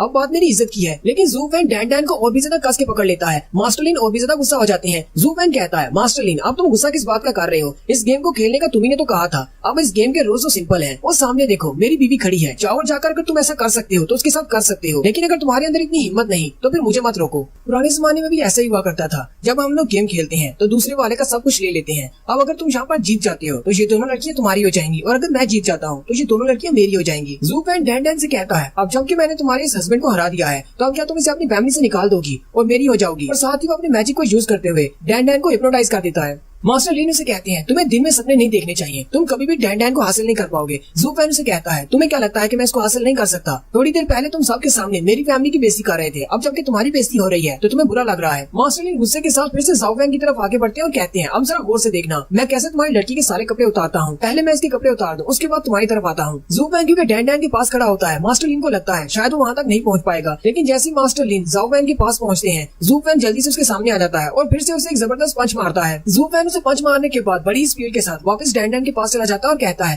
तुम्हारा जो बेकार सा हस्बैंड मुझसे एक और राउंड हार गया है, इसलिए मुझे तुम्हारे एक और कपड़े को उतारना होगा। डैन डैन से कहती है, डियर क्या तुम थोड़ा आराम से नहीं कर सकते? जू फैन से कहता है, नहीं मैं आराम से नहीं कर सकता, मैं हूँ ही एक डेविल, मैं हमेशा से ऐसा ही था और मैं अपने आप को बदल नहीं सकता। उनकी ये वाली मीठी मीठी बातें सुनकर मास्टर लिन बहुत गुस्सा हो जाते हैं और जैसे उन पर अटैक करने के लिए आगे बढ़ने लगते हैं, जू फैन उसके चेहरे पर जबरदस्त थप्पड़ मारता है और कहता है, ये तुम्हारा लास्ट चांस है, और साथ ही डैन डैन का एक और कपड़ा उतार देता है। डैन डैन की बॉडी के ऊपर भी अब सिर्फ उसकी बरा बचती है। जू फैन कहता है, अगर तुम एक और राउंड खेलना चाहते हो तो तुम्हारी इस लड़की की बॉडी से सारे कपड़े उतर जाएंगे। मास्टर लिन और भी ज्यादा गुस्सा हो जाते हैं और कहते हैं, तुम्हारी हिम्मत कैसे हुई? मैं 7th फैमिली का यंग मास्टर हूँ, मेरी इंसल्ट करने की तुम्हारी हिम्मत कैसे हुई? जू फैन से कहता है, हाँ मैंने तुम्हारी इंसल्ट की है, और साथ ही वो डैन डैन को पकड़ते हुए उसकी गाल पे किस कर देता है। जू फैन कहता है, अब जबकि मैं हेयू मैंशन का सन इन लॉ बनने वाला हूँ डैन डैन के साथ शादी करने के बाद, तो फिर मुझे तुम्हारी 7th फैमिली से डरने की क्या जरूरत है? जू फैन डैन डैन से कहता है, क्या मैं ठीक कह रहा हूँ? डैन डैन भी बहुत ज्यादा खुश हो जाती है और कहती है, हाँ बिल्कुल ठीक कह रहे हो, हमारी शादी होने वाली है। मास्टर लिन गुस्से के साथ आगे बढ़ते हैं और कहते हैं, मैं तुम दोनों को मार डालूंगा, तुम दोनों मेरे हाथों से नहीं बचोगे। मास्टर लिन ऊपर की तरफ जंप करते हैं और अपने एक स्पेशल मूव जिसमें वो अपनी टांग को नीचे की तरफ बड़ी स्पीड के साथ लेकर आते हैं, किक मारने के लिए नीचे आते हैं। डैन डैन चिल्लाकर मास्टर लिन से कहती है, ये तुम क्या कर रहे हो? क्या तुम मुझे मारने वाले हो? तुम्हें पता है कि मैं हेयू हाउस की एक स्टूडेंट हूँ, फिर भी क्या तुम हमारे इलाके में घुसकर हमें मारने वाले हो? मास्टर लिन चिल्लाकर उसे कहते हैं, तुम बहुत बड़ी कमीनी हो,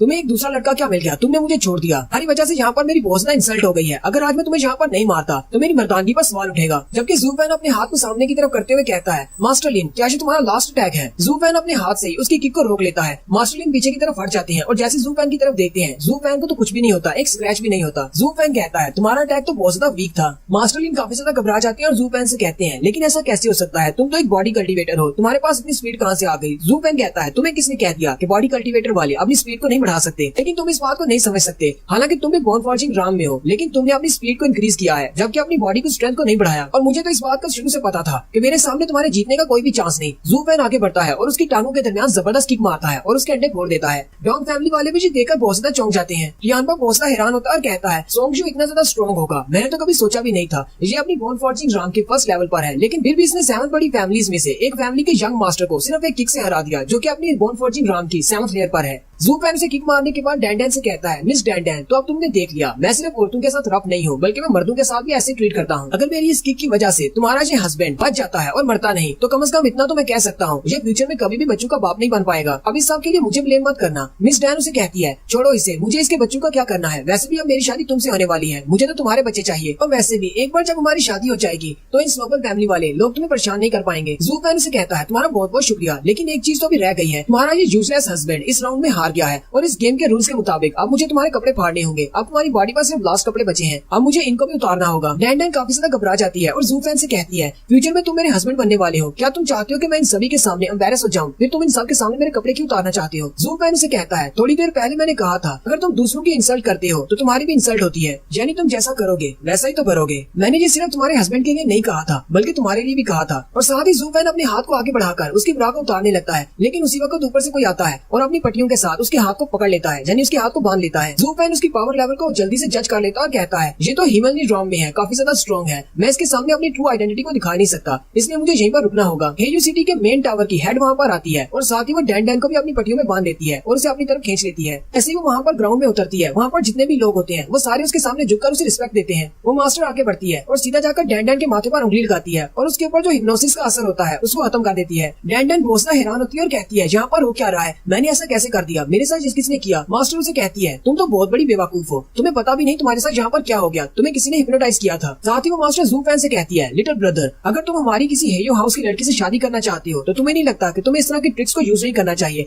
हमारे साथ डायरेक्टली फाइट करो, अगर तुम हरा देते हो तो तुम उससे शादी कर सकते हो, दोबारा कभी भी इस तरह की हिप्नोसिस की ट्रिक्स को हमारी लड़कियों पर इस्तेमाल मत करना। जू फैन उसकी तरफ देखता और कहता है, ये तो वाकई में हेजू हाउस के टावर की हेड होने के लायक है, इसने तो सिर्फ एक बार देखकर ही पहचान लिया कि इस लड़की के ऊपर हिप्नोसिस का असर था। जू फैन हेड से कहता है, आपने जो कुछ भी कहा है वो बिल्कुल ठीक था, मेरा ऐसा कोई भी इरादा नहीं है, मैं डैंडन से शादी नहीं करना चाहता और ना ही इसको परस्यू कर रहा हूँ, मैं तो बस इसको एक सबक सिखाना चाहता था, क्योंकि इसने जो भी यहाँ पर किया है उसके लिए इसको एक सबक सिखाना जरूरी था। डैंडन चिल्लाते हुए मास्टर से कहती है, मास्टर इसकी बात मत सुने, ये झूठ बोल रहा है, इसने सारी क्राउड के सामने मुझे नंगा कर दिया, आपके डिसाइपल को नंगा किया है, इसने हम सबको शर्मिंदा कर दिया है, आप इसको सजा दें। मास्टर से कहती है, अपनी बकवास बंद करो, क्या तुम अभी भी झूठ बोलोगी, मुझे पता है कि सब कुछ तुमने किया है। वो मास्टर जू फैन से कहती है, चलो ठीक है, मैं तुम्हें इस बात के लिए माफ कर देती हूँ, क्योंकि तुमने एक अच्छी रीजन बताई है, तुम्हारे पास ये वजह नहीं होती तो मैं तुम्हें इसके लिए सजा दे सकती थी, क्योंकि तुमने हमारी हेजू हाउस की औरतों पर डार्क आर्ट्स को यूज किया है, और कभी भी इस तरह के डेविल मैजिक को हमारी औरतों पर यूज मत करना, वरना तुम्हें बहुत ही बुरी सजा दी जाएगी। और यहीं पर हमारी एपिसोड 57 का एंड होता है। एक्सप्लेनेशन अच्छी लगी हो तो कमेंट करके जरूर बताइएगा, चैनल को सब्सक्राइब कर दें, वीडियो को लाइक और शेयर कर दें, शुक्रिया।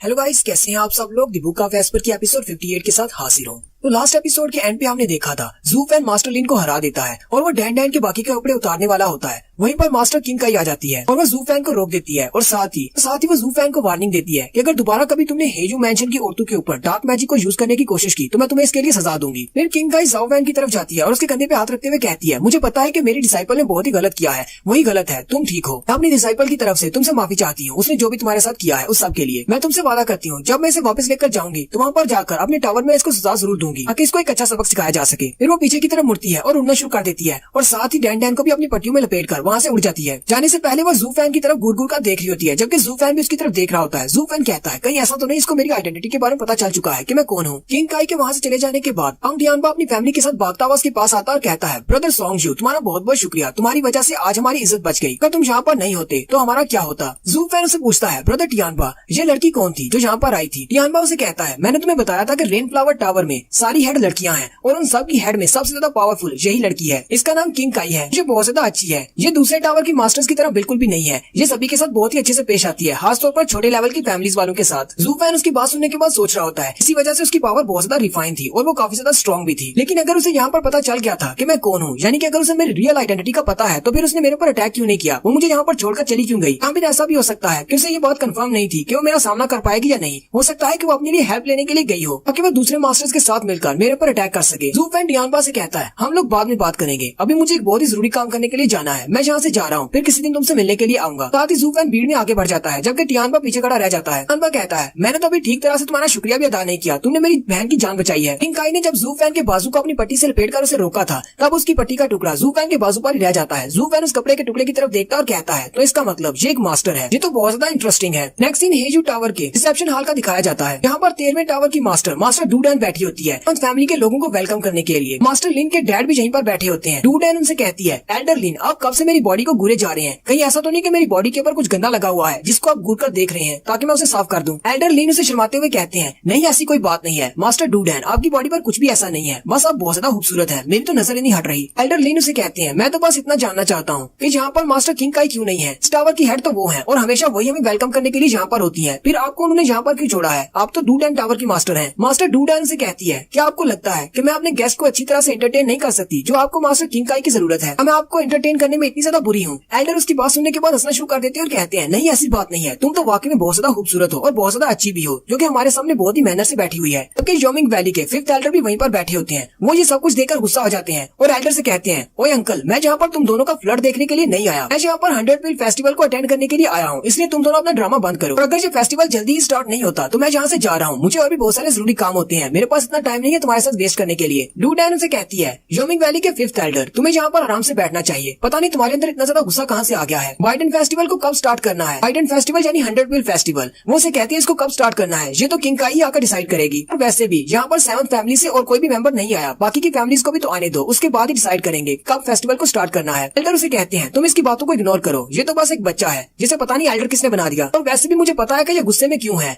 क्योंकि जब से एक लड़के ने इनके 3 मास्टर्स को मार डाला है, इनके लिए बहुत ही शर्मिंदगी की बात है और ये तो अपना मुंह दिखाने के लायक नहीं रहे। इसी वजह से ये सारे एल्डर्स बहुत ज्यादा गुस्से में हैं। मुझे तो इस बात की समझ नहीं आती कि ये यहाँ पर बाइडन फेस्टिवल को ज्वाइन करने के लिए क्यों आ गए हैं, जबकि इन्हें उस लड़के को ढूंढना चाहिए जिसने इनके 3 एल्डर्स को मारा है। मुझे तो ऐसा लगता है कि फिफ्थ एल्डर यहाँ पर बैठे बैठे भी सोच रहे होंगे कि पता नहीं कब कोई यहाँ पर आ जाए और इन्हें मार डाले, क्योंकि इनकी रेपुटेशन बहुत ज्यादा गिर चुकी है और ये सारे लोग उस लड़के से बहुत ज्यादा डरे हुए हैं। अब ये सोच रहे होंगे कि हमारी फैमिली से अगला एल्डर कौन होगा जो कि उस लड़के के हाथों मारा जाएगा। एल्डर की ये सारी बातें सुनकर फिफ्थ एल्डर बहुत ज्यादा गुस्सा हो जाते हैं और गुस्से के साथ उठकर खड़े होते हैं और उसे गाली देते हुए कहते हैं, ये क्या बकवास कर रहे हो तुम। और साथ ही वो चिल्लाते हुए से कहते हैं, एक बार तुम उस लड़के को देख लो, उसके बाद मैं देखूंगा कि तुम्हारे कोहाई फॉरेस्ट में से कितने ज्यादा एल्डर जिंदा बचते हैं, क्योंकि तुम सब लोग तो जोमिंग वैली से भी बहुत ज्यादा वीक हो और वो लड़का एक डेविल है। एल्डर भी उसकी बात सुनकर गुस्सा हो जाते हैं और कहते हैं, तो लगता है कि हम लोग कोहाई फॉरेस्ट वाले बहुत ज्यादा वीक हैं जो उसका सामना नहीं कर पाएंगे। और साथ ही वो दोनों अपनी अपनी जगह पर उठकर खड़े हो जाते हैं, दोनों अपनी अपनी पावर्स को रिलीज करते हैं। जैसे वो एक दूसरे के साथ फाइट करने लगते हैं, वहीं पर एक और नोबल फैमिली का मेंबर आ जाता है। ये भी 7 बड़ी फैमिलीज में से एक फैमिली से है जिसका नाम मेडिसन किंग फैमिली है और उनके एल्डर का नाम मेडिसन किंग होता है। मेडिसन किंग एल्डर उनसे कहते हैं, अगर तुम दोनों यहाँ पर फाइट करने वाले हो तो मुझे भी काउंट इन कर लो, मैं भी जब फाइट करना चाहूंगा। जबकि मेडिसन किंग के साथ उसका एक शागिर्द भी होता है, यानी उसका स्टूडेंट। वो अपने मास्टर से कहता है, मास्टर आप तो वाकई में बहुत ही पावरफुल इंसान है। ऐसे ही आप इस रूम में एंटर हुए, जोमिंग वैली के मास्टर और कोहाई फॉरेस्ट के मास्टर वो दोनों ही चुप हो गए, यानी कि वो आपसे बहुत ज्यादा डरते हैं। मेडिसन किंग के स्टूडेंट की बात सुनकर वो दोनों ही एल्डर बहुत ज्यादा गुस्सा हो जाते हैं। फिफ्थ एल्डर गुस्से के साथ मेडिसन किंग से कहते हैं, मेडिसन किंग तुम्हें अपने स्टूडेंट को कुछ मैनर सिखाने चाहिए, क्या तुम्हें नहीं लगता कि वो बहुत ज्यादा बिगड़ा हुआ है, क्या उसे इतनी तमीज नहीं कि अपने सामने मौजूद बड़े एल्डर्स के साथ किस तरह बात करनी है। मेडिसन किंग आगे से अपने स्टूडेंट को समझाने की बजाय हंसना शुरू कर देता है और कहता है,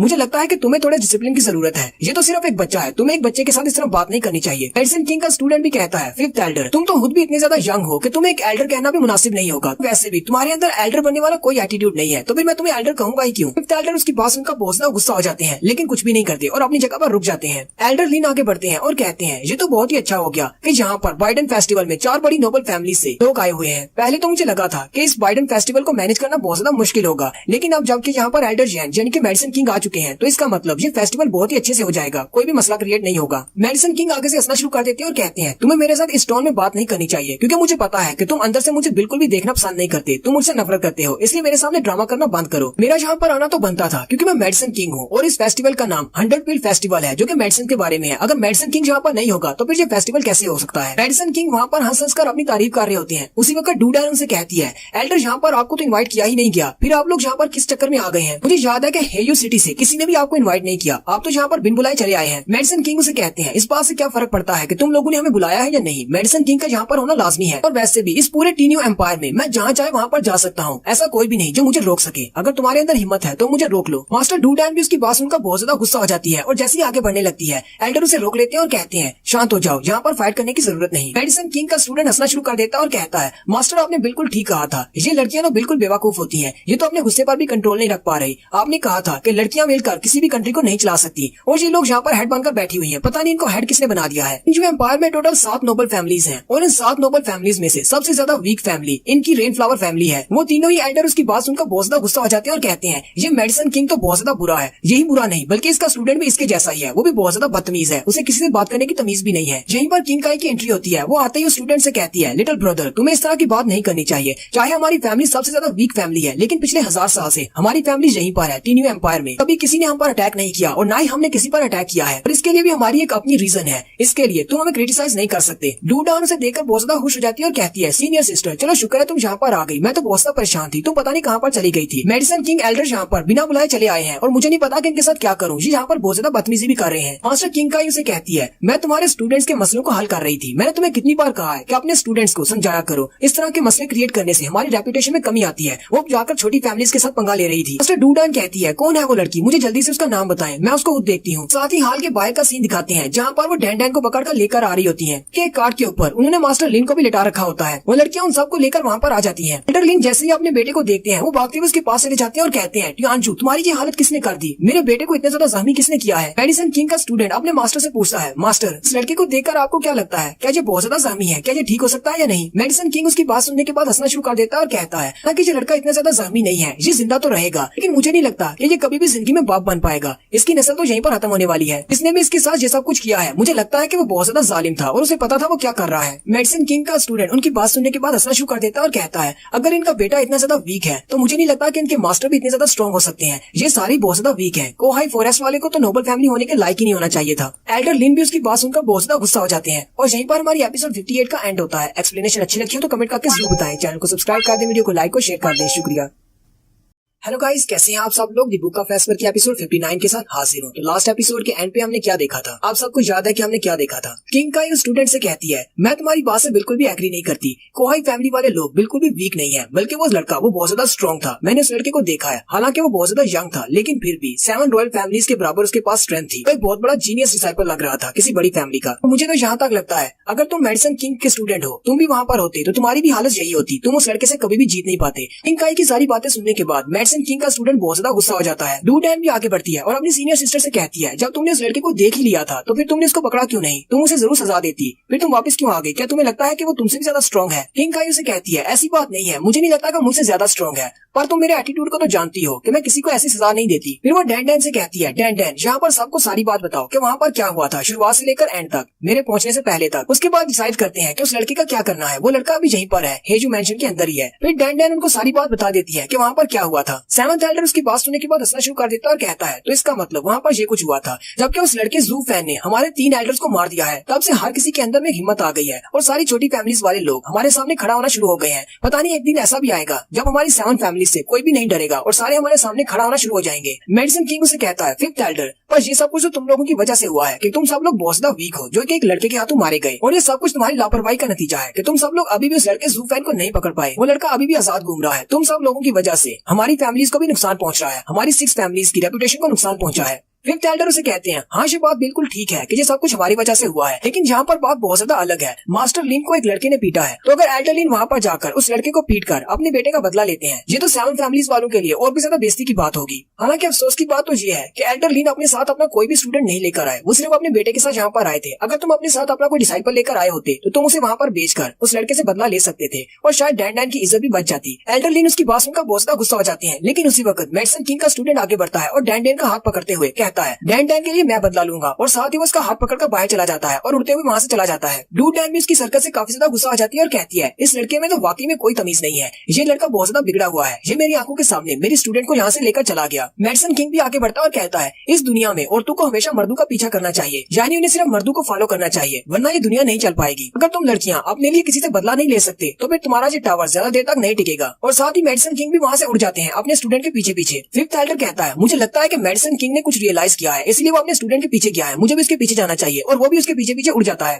डूडान कहती है, आखिर इन सब का मसला क्या है, ये सारे कहाँ पर जा रहे हैं, सिर्फ एक स्टूडेंट को मारने के लिए इतने सारे एल्डर्स का वहाँ पर क्या काम है। एल्डर लिन जो कि अभी वहीं पर बैठे होते हैं, वो किंग काई से कहते हैं, क्या आप श्योर हैं कि ये लड़का वही नहीं था जिसने जोमिंग वैली के 3 एल्डर्स को मारा है। डूडान भी उसकी बात सुनकर बहुत ज्यादा हैरान हो जाती है और कहती है, क्या वाकई में ये लड़का जू फैन है, वो जीनियस डेविल जिसने 7th एल्डर को मारा है। किंग काई उनसे कहती है, मैं इस बारे में बिल्कुल भी श्योर नहीं हूँ, मैंने उस लड़के को करीब से देखा है, उसके टैलेंट्स बहुत ज्यादा हाई है। हालांकि वो लड़का अपनी बोन फॉर्जिंग राउंड के फर्स्ट लेवल पर है, लेकिन फिर भी वो काफी ज्यादा स्ट्रॉन्ग है, लेकिन इतना ज्यादा स्ट्रॉन्ग नहीं है कि वो किसी मास्टर को मार सके। मास्टर लिन उसे कहते हैं, हो सकता है कि वो तुम्हारे सामने नाटक करने की कोशिश कर रहा हो ताकि उसकी आइडेंटिटी किसी को पता न चले। एल्डर लिन कहते हैं, मेडिसन किंग भी वहाँ पर अपने डिसाइपल की फाइट को देखने के लिए गया है। मुझे लगता है कि उसे इस बात में शक है कि वो लड़का वाकई में जीनियस डेविल हो सकता है, और अगर वो लड़का वाकई में जीनियस डेविल है तो मुझे नहीं लगता कि मेडिसन किंग का स्टूडेंट उस लड़के के सामने बच पाएगा, वो उसके हाथों से मारा जाएगा। किंग काई उसे कहती है अगर ऐसा होता है, अगर मेडिसन किंग का स्टूडेंट उस लड़के के हाथों से मारा जाता है तो फिर मेडिसन किंग खुद मैदान में उतरेगा और उस लड़के को मार डालेगा, क्योंकि वो लड़का इसका सामना नहीं कर पाएगा। मेडिसन किंग बहुत ज्यादा पावरफुल है, सेवंथ एल्डर से भी ज्यादा पावरफुल। एल्डर लिन कहते हैं मैं तो बस यही दुआ करूंगा कि वो लड़का वाकई में जीनियस हो जिसने जोमिंग वैली के एल्डर को मारा था। जबकि जू फैन का सीन दिखाते हैं जो कि चलता हुआ बाहर की तरफ जा रहा होता है, स्लम एरिया की तरफ। जू फैन कहता है मास्टर लिन पर अटैक किए हुए मुझे काफी वक्त गुजर चुका है और मास्टर किंग काई भी मुझे देखकर यहाँ से चली गई थी, लेकिन अभी तक कोई भी मास्टर मेरे पीछे नहीं आया। लगता है कि उसे मेरे बारे में कंफर्म नहीं है कि मैं वही जीनियस हूँ या फिर कोई और हूँ। जू फैन जैसे उस स्लम एरिया की तरफ जाता है तो वहाँ पर सारे के सारे टूटे फूटे घर होते हैं और वहाँ पर जितने भी लोग होते हैं वो सारे जंगलियों की तरह आपस में लड़ पीट रहे होते हैं, एक दूसरे से कह रहे होते हैं ये मेरा इलाका है, जहाँ से निकलो, और वो सारे एक दूसरे से मारपीट कर रहे होते हैं। जू फैन उन सभी के बीच से गुजरता हुआ जा रहा था और कहता है ये सारे तो बेवकूफ हैं, आपस में लड़कर मार रहे हैं। जू फैन कहता है एक लो लाइफ का बंदा हमेशा लो लाइफ का बंदा ही रहता है जब तक कि वो कोशिश नहीं करता अपने आप को हायर अप करने की। मिट्टी चाहे कितनी ही स्ट्रॉन्ग क्यों ना हो, अगर उसे दीवार पर लगाओगे तो दीवार कमजोर ही रहेगी। इसलिए तो इन सबको वहाँ से यहाँ पर भेज दिया गया है स्लम एरिया में। जू फैन भी वहाँ पर रहने के लिए अपने लिए घर ढूंढ रहा होता है, लेकिन वहाँ पर सारे घर पहले से किसी ने बुक किए होते हैं और वो सारे टूटे फूटे होते हैं। वहीं पर जू फैन की नजर सामने घर पर पड़ती है जो कि बिल्कुल अनटच कंडीशन में होता है, यानी काफी ज्यादा अच्छी कंडीशन में होता है। जू फैन कहता है यहाँ पर सारे घरों में कोई ना कोई रह रहा है, लेकिन वो सामने वाला घर काफी ज्यादा अच्छा है, लेकिन वहाँ पर कोई भी नहीं है, ऐसा क्यों? वहीं पर एक लड़का उसके पास आता है और कहता है ब्रदर अगर तुम्हें घर चाहिए तो मेरे साथ आओ, मेरे पास एक घर है, उस तरफ मत जाना। जू फैन उसे कहता है लेकिन मैं उस तरफ क्यों नहीं जा सकता? वो लड़का उसे कहता है क्योंकि लगता है कि तुम यहाँ पर अभी भी आए हो इसलिए तुम्हें इस इलाके के बारे में नहीं पता। वो सामने एक घर है, उसके अंदर एक लड़की रहती है और उसे एक ऐसी बीमारी है जो कि फैलती है, वो जिसको भी टच कर लेती है वो बंदा मर जाता है, इसलिए कोई भी उस घर के करीब नहीं जाता। उनमें से एक तो कहता है मैंने कुछ ऐसे भी लोगों को देखा है जो वहाँ पर रहने के लिए चले गए, हालांकि हमने उनको मना भी किया था, लेकिन वो सारे अगर उसकी बॉडी को टच नहीं भी करते तो अभी वो 3 दिन के अंदर अंदर मारे जाते हैं, पता नहीं क्यों, लेकिन उसकी बीमारी बहुत ज्यादा विशियस है। एक और बंदा उसे कहता है यहाँ पर चाहे लोग कितने ज्यादा गरीब क्यों ना हो, वो इस जगह पर रहना पसंद नहीं करते। यहाँ के ओरिजिनल जो रहने वाले थे वो इस जगह को छोड़कर चले गए हैं सिर्फ इस लड़की की वजह से। हम लोग तो यहाँ पर मजबूरी में रह रहे हैं क्योंकि हम लोग 100 फीट फेस्टिवल में आए हैं और हमारे रहने के लिए और कोई जगह नहीं है। और साथ ही वो हेजू टावर वालों पर गुस्सा उतारना शुरू कर देते हैं और कहते हैं वो कमीने लोग हमें यहाँ पर तो बेच देते हैं, लेकिन ऐसा नहीं करते कि इस लड़की को यहाँ से निकाल दें, इसकी वजह से पता नहीं कितने लोग यहाँ पर मारे गए हैं, हम लोग यहाँ पर रहने से डरते हैं। जबकि जू फैन सोच रहा होता है चाहे वो लड़की कितनी ज्यादा बीमार क्यों ना हो, चाहे वो कितनी ज्यादा ड्रामनी क्यों ना हो, वो लड़की यहाँ पर पहले से रह रही है, इन सारे लोगों के पास ये राइट नहीं है कि उसको यहाँ से निकाल दें, क्योंकि ये जगह उसकी है, इन सबको यहाँ से निकलना चाहिए। और यहाँ तक कि यहाँ पर कुछ ऐसे हंटर्स भी मौजूद हैं जो कि उसको मारना भी चाहते होंगे। जू फैन उन सब की बातें सुनने के बाद उस घर की तरफ आगे बढ़ जाता है। वो उसे कहते हैं ब्रदर तुम कहाँ पर जा रहे हो, हमने तुम्हें सारी बात बता दी है, क्या तुम्हें मौत से डर नहीं लगता? जबकि जू फैन सोच रहा होता है चाहे उसकी बीमारी कोई भी हो, मेरे पास बुक ऑफ वेस्पर है, उसमें इसका कोई ना कोई इलाज जरूर होगा। जू फैन आगे बढ़ जाता है और उन सबसे कहता है मेरे लिए परेशान होने की जरूरत नहीं, मेरी जिंदगी अभी बहुत ज्यादा लंबी है, मैं यहाँ पर मरने वाला नहीं हूँ। जू फैन जैसे उस घर की तरफ आगे बढ़ता है, जू फैन कहता है जितना मैं आगे जाता जा रहा हूँ उतना ज्यादा मुझे ठंड महसूस हो रही है, ऐसा महसूस हो रहा है जैसे कोई बीमारी नहीं बल्कि ये एक श्राप है। जू फैन जैसे मेन बिल्डिंग के करीब पहुंचता है, अंदर से एक लड़की निकलती है जिसके पूरी बॉडी के ऊपर पट्टियां लिपटी होती हैं। वो उसे कहती है तुम कौन हो और यहाँ पर क्या कर रहे हो? लेकिन उस लड़की की आंखें बहुत ज्यादा प्यारी होती हैं, ये मैं पर्सनली कह रहा हूँ। और साथ ही जू फैन भी पर्सनली तौर पर ही कहता है कि इस लड़की की आंखें तो बहुत ज्यादा प्यारी हैं। वो लड़की अपनी आंखों की तारीफ सुनते ही अपना चेहरा दूसरी तरफ घुमा लेती है और उसे कहती है तुम कौन हो और यहाँ पर क्या करने के लिए आए हो? जू फैन उसे कहता है मेरा नाम सोंग जू है और मैं यू सिटी से यहाँ पर आया हूँ बाइडन फेस्टिवल को अटेंड करने के लिए। क्या मैं यहाँ पर रह सकता हूँ? क्योंकि मैं एक लो फैमिली से हूँ, इसलिए मेरे पास किसी बड़े होटल में रहने के लिए पैसे नहीं है। वो लड़की उसे कहती है अगर तुम यहाँ पर रहने के लिए आए हो तो बाहर जाकर उन कॉटेजेस में से किसी में जाकर रह लो, यहाँ पर आने पर तुम्हें किसी ने बताया नहीं कि यहाँ पर बहुत ज्यादा खतरा है, तुम यहाँ पर क्यों आ गए हो? जू फैन उसे कहता है हाँ मुझे लोगों ने बताया है कि यहाँ पर बहुत ज्यादा खतरा है, लेकिन मेरा मानना तो ये है अगर हमें मौत आनी है तो वो आनी ही आनी है, चाहे वो किस तरीके से भी हो, इसलिए मुझे मौत से जरा भी डर नहीं लगता। और बाहर जितने भी लोग रह रहे हैं वो बहुत ज्यादा बुरे हैं और मुझे जरा भी पसंद नहीं आए, मैं उनके साथ रहना पसंद नहीं करूंगा, मैं तो उनकी बजाय मरना पसंद करूंगा। वो लड़की उसे कहती है अपना ये ड्रामा बंद करो, मुझे पता है कि तुम मेरे सामने मुझे खुश करने का नाटक कर रहे हो, क्या तुम्हें लगता है कि मैं तुम्हारी इन सारी बातों पर यकीन कर सकती हूँ? वहीं पर उसके घर के हाथे में एक छोटा सा कॉटेज होता है, वो उस तरफ इशारा करते हुए कहती है चलो अभी ठीक है तुम उस छोटे कॉटेज में जाकर रहना, लेकिन एक बात हमेशा याद रखना, रात के वक्त यहाँ पर बाहर मत निकलना वरना तुम मारे जाओगे। जू फैन उसे कहता है जी मिस बिल्कुल ठीक है, मैं उस कॉटेज में जाकर सो जाता हूँ, मैं रात के वक्त बाहर नहीं निकलूंगा, मैं आपकी बात मानूंगा। जू फैन उसकी कल्टीवेशन को महसूस करने की कोशिश करता है और कहता है मैं तो इसकी कल्टीवेशन को जांच नहीं पा रहा, यहाँ पर सिर्फ दो ही सिचुएशन हो सकती है, या तो इसने अपनी कल्टीवेशन को हाइड किया हुआ है या फिर ये एक नॉर्मल इंसान है जिसके पास कल्टीवेशन नहीं है। जू फैन कहता है ये लड़की तो बहुत ज्यादा इंटरेस्टिंग है, अब तो रात के वक्त ही पता चलेगा कि यहाँ पर क्या होता है। जू फैन सीधा जाकर उस कॉटेज के अंदर बैठ जाता है और कहता है अब जबकि तुमने कह दिया है कि मैं रात के वक्त नहीं निकल सकता,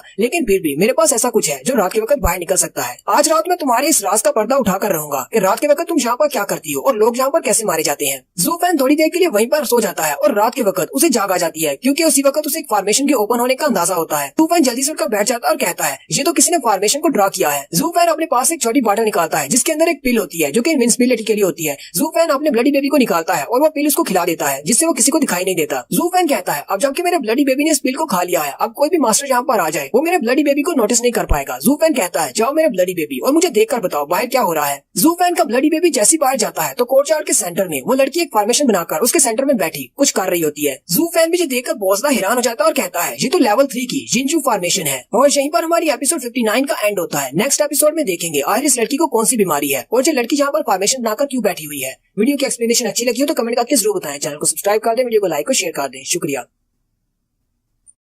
हेलो गाइस, कैसे हैं आप सब लोग। दी बुक ऑफ एस्पर की एपिसोड 60 के साथ हाजिर हूं। तो लास्ट एपिसोड के एंड पे हमने देखा था कि ज़ू फैन एक ऐसी लड़की के घर पर रहने के लिए जाता है जिसका कहा जाता है कि उसे एक बीमारी है, जो भी उसे छूता है वो मर जाता है। स्लम्स एरिया के सारे लोग उसे वहां पर जाने से मना करते हैं, लेकिन ज़ू फैन कहता है ऐसी दुनिया की कोई भी बीमारी नहीं है जिसे मैं अपनी बुक ऑफ एस्पर की मदद से ठीक न कर सकूं। और वो अंदर चला जाता है और उस लड़की से मिलता है। वो लड़की उसे रहने की जगह दे देती है और कहती है रात के वक्त कभी मत निकलना वरना तुम मारे जाओगे। ज़ू फैन रात के वक्त अपने ब्लडी बेबी को बाहर भेजता है और वो क्या देखता है कि कोर्टयार्ड के सेंटर में वो लड़की एक फॉर्मेशन बनाकर बैठी होती है। ज़ू फैन उस फॉर्मेशन को पहचान लेता है और काफी ज्यादा हैरान होता है। ज़ू फैन कहता है लोगों को लगता है कि ये बीमार है और ये लोगों को मारती है, लेकिन असल में तो ये है कि ये वाकई में बीमार है। ये अपने जख्मों को हील करने के लिए एक फॉर्मेशन बनाकर बैठी है। ये एक लेवल 3 की जो कि बॉडी के ऊपर जख्मों को हील करने के लिए होते हैं। इसके अलावा बॉडी के अंदर पॉइजन हो तभी भी इसको सप्रेस करने के लिए यूज किया जाता है। असल में ये लड़की उनको नहीं मारती, बल्कि इसके पास जो फॉर्मेशन है इसके अंदर से जो एनर्जी निकलती है वो एनर्जी अगर किसी आम इंसान की बॉडी में चली जाएगी जो कि पावरफुल नहीं होगा तो वो मर जाएगा। ये लड़की रात के वक्त इस फॉर्मेशन को इसलिए बनाती है क्योंकि ये चांद से रोशनी लेती है, चांद की पावर को अपनी बॉडी के अंदर अब्सॉर्ब करती है ताकि इसकी बॉडी के अंदर जो हार्श पॉइजन है ये उस पॉइजन को दबाकर रख सके, वरना वो पॉइजन फैल जाएगा और ये बहुत जल्दी मर जाएगी। लेकिन असल में इस लड़की को इस बारे में नहीं पता। ये तो बिल्कुल ऐसा ही हो गया जैसे पॉइजन को क्योर करने के लिए पॉइजन को पीना। अगर ये खुद भी उस एनर्जी को बहुत ज्यादा अब्सॉर्ब कर लेती है तो ये एक दिन मर जाएगी, क्योंकि जिन एनर्जी को बहुत ज्यादा अब्सॉर्ब कर लेने की वजह से इसके मसल्स